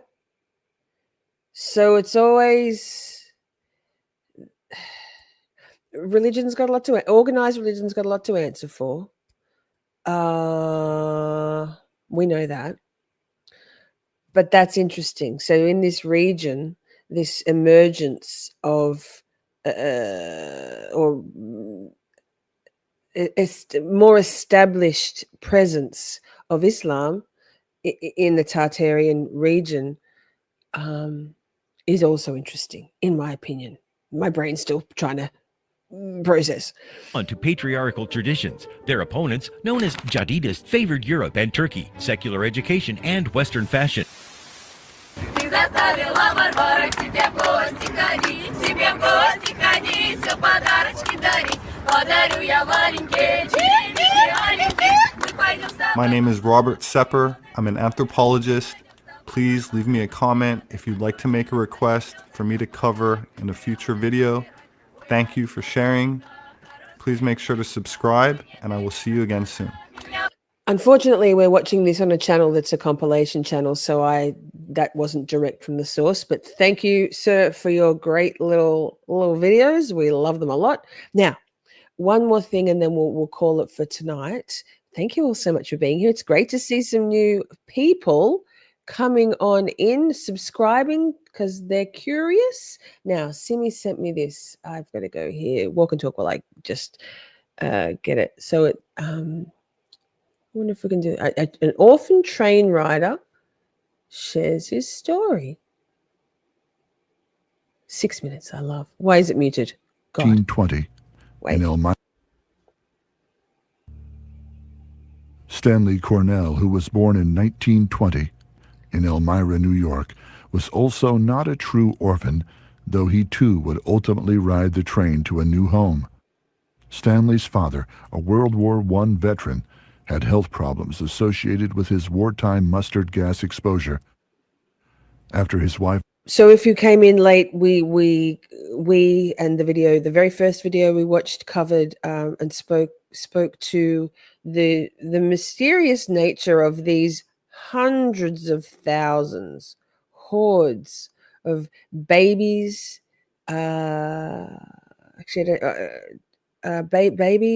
babies without, like, orphaned babies, and many hundreds of children are being put onto trains across the United States of America, and basically sort of as a, take your pick kind of a tour. Why were they all orphans? It's a bit of a mystery. So this is the story of one of those children on one of those trains. Died of tuberculosis in 1924. Floyd Cornell was unable to properly care for Stanley, Stanley's younger brother Victor, and sister Eloise. Stanley was a few months shy of his 5th birthday when his mother Lottie died. He still remembers how she cried out for her children near the end.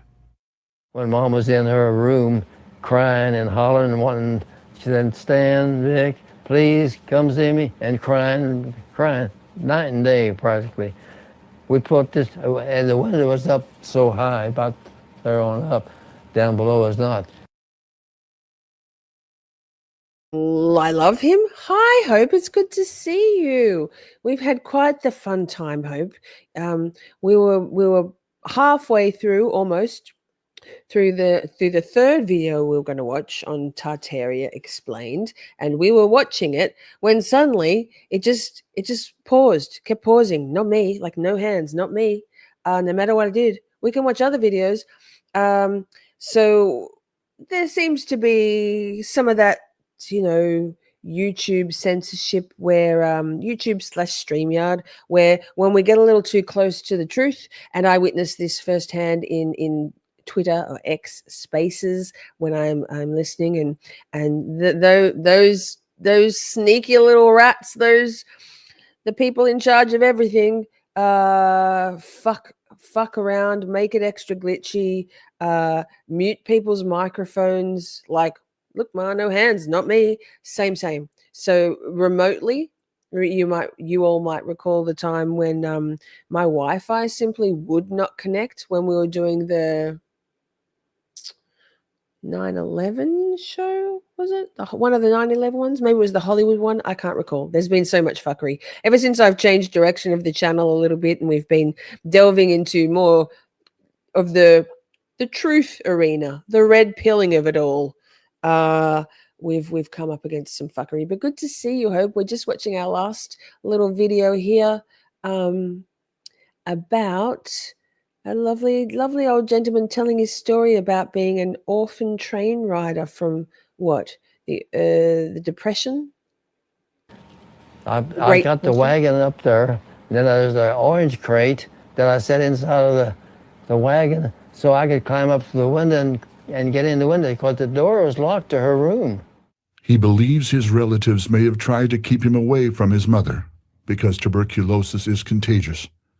As a young boy, however, he didn't understand. I crawled up in there, out to the inside the window, and I helped my brother up. Then we both went over to her bed, and she held her hand and was crying. And I don't remember what she had to say, of course. I was too young, I think, and also she was crying so. But I think what she told us, she knew she was dying. After his mother died, he sometimes felt like no one was looking after them, especially as his father tried to work while struggling with his own health problems. Two ladies came out in a big limousine to us. It looked like a big, and we didn't have a car, of course, but it looked like a big limousine. And they come in and talked to Dad, and then they talked to us and asked us if we was happy. And I can remember saying, not really, no, not really. You know, I didn't want to complain, but that was true because we weren't too happy. Got them their child trafficking vibes, huh? Got them their Epstein gonna buy your kids. Here, we'll give you some money. We'll take your kids off your hands. Shout out Annie. It's a hard knock life. The boys were taken by the Children's Aid Society, while an aunt took in their younger sister, then a toddler. At the orphanage, children were separated by gender. Even on the playground, a tall brick wall separated the boys from the girls. My brother and I were separated when we was in there for those 6 months, but in between the houses, they had about 15 feet of chicken wire so that we could get together. And every day at noon, Vic would come from his side, and I'd meet him down front, and we'd talk through the fence.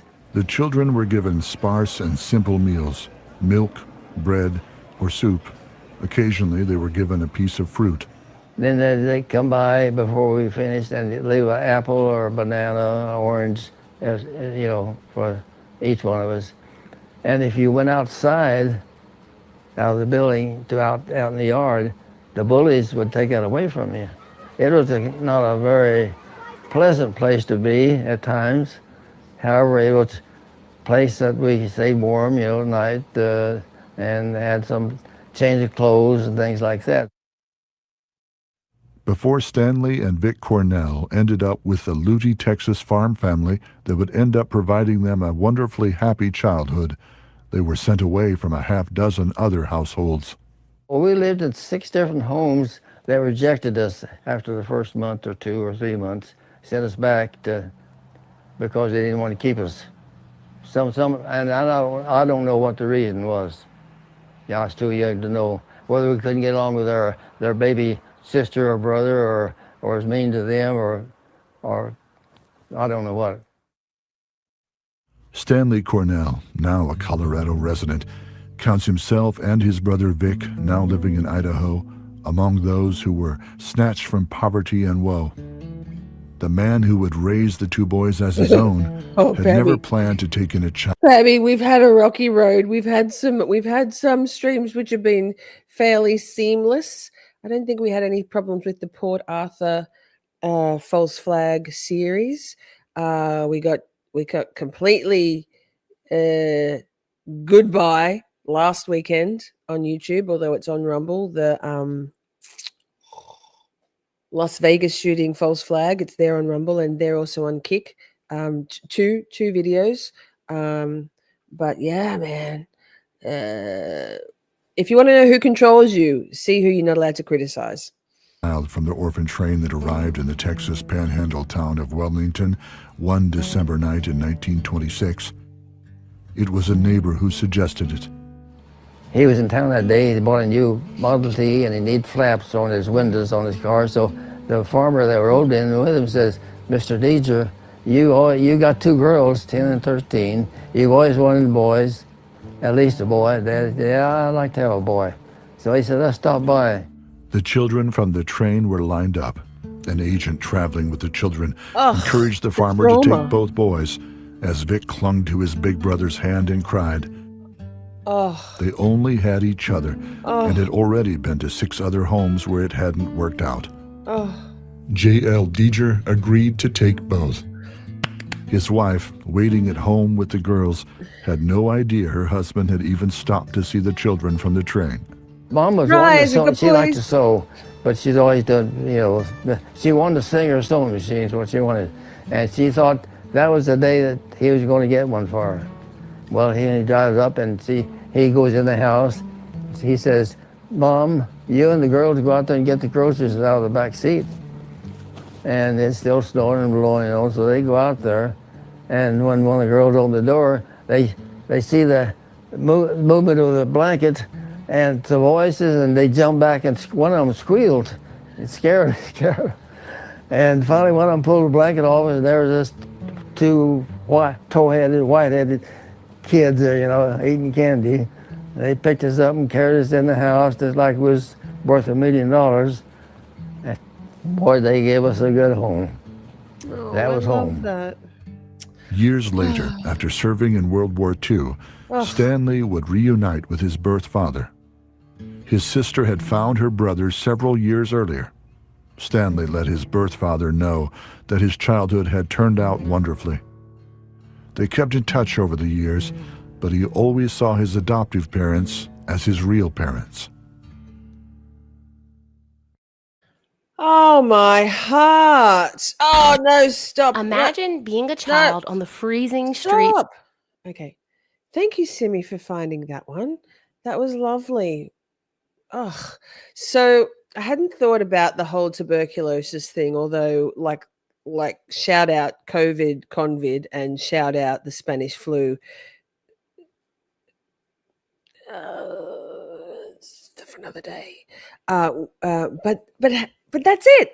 That's it. Thank you so much, everybody, for being here. What a fascinating set of new, potentially facts, curiosities, a little cracking open of the door to maybe consider how many layers of lies we've been told for how long. Like, who even knows what true history is? Tartaria, we'll get further into it, I hope. Then tomorrow night, God, I'm not sure. I might. I don't know whether YouTube's going to let us do tomorrow night.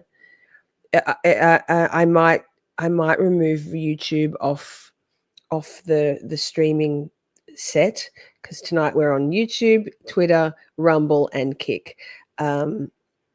Rumble's, I believe, going to be our best option moving forward in terms of not being under our necks under the boot of whoever's doing whatever. So that.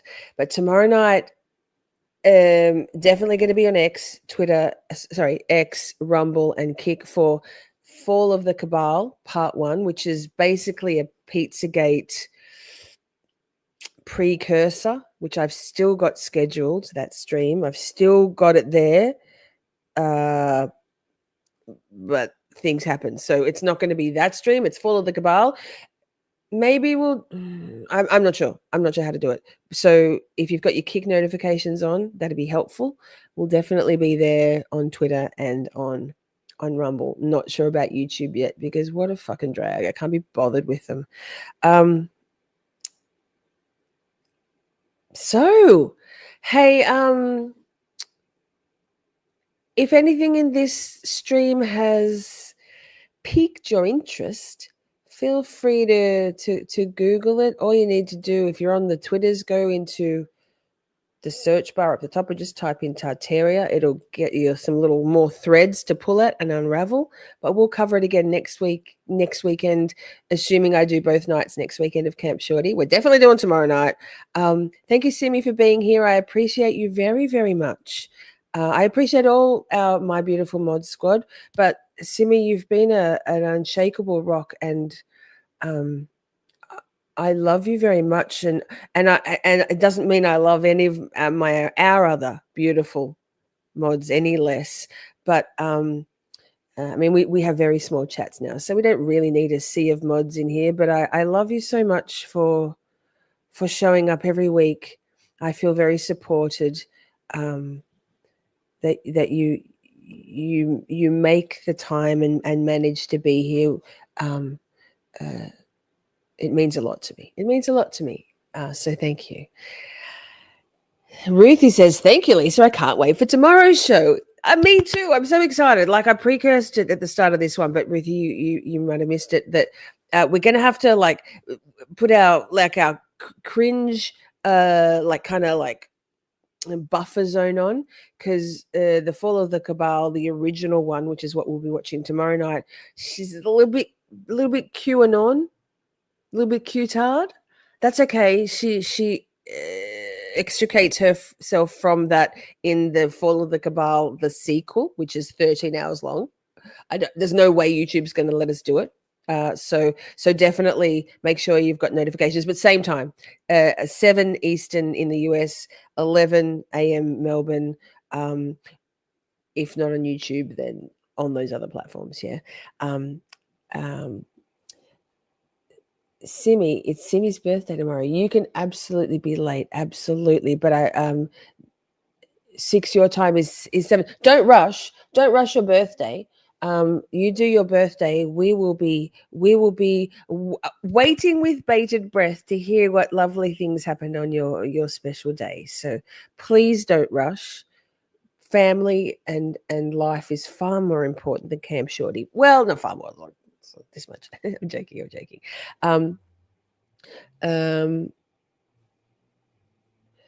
So hopefully, I don't know, man. I almost want to do an experiment where we don't stream to YouTube and see whether we don't get a bit less fuckery, because geez Louise with the fuckery YouTube. Hey, be kind to yourselves, be kind to one another. Try not to lie, because lying's bad, and I know it's second nature to some people, but it's not how we roll, is it? I know you all don't lie. I'm preaching to the converted here, but yeah, do some further research. Sit in your discomfort. Sit in the uncomfortableness of things not being exactly what we maybe were led to believe forever and ever. Amen. And we'll carry on that theme tomorrow night with Fall of the Cabal. I'm looking forward to it, minus the Q-tard stuff. Which is a psyop, by the way. 4chan, Epstein psyop. So, I love you very much. So very much. Pammy, thank you so much for your very generous super chat too. I love you. I'm going to have to start grifting harder. Hey, Chatties Bay, you're all my bays. I love you so much. I'll talk to you and see you tomorrow night at 7 Eastern, 11 Australia, Melbourne time. Mwah. I love you all so very much. We had a blast just chatting and stuff. Things may have gone a bit off the rails. Professional when all else fails. 'Cause chat is babe, so much to say. Emotes and all the caps out. May have been cheese, bit faster please. The time has come, Camp Shorty out. We're skating through all the tough things, learning about this and that, defense motions, prosecution, and narcissistic twats. 'Cause chat is babe, so much to say. Emotes and all the all caps out. May have been cheese, bit faster please. The time has come, Camp Shorty out. Community, just you and me. Occasionally, Buster and Poppy. It's the whole thing, Together we make each other happy. 'Cause chat is babe, so much to say.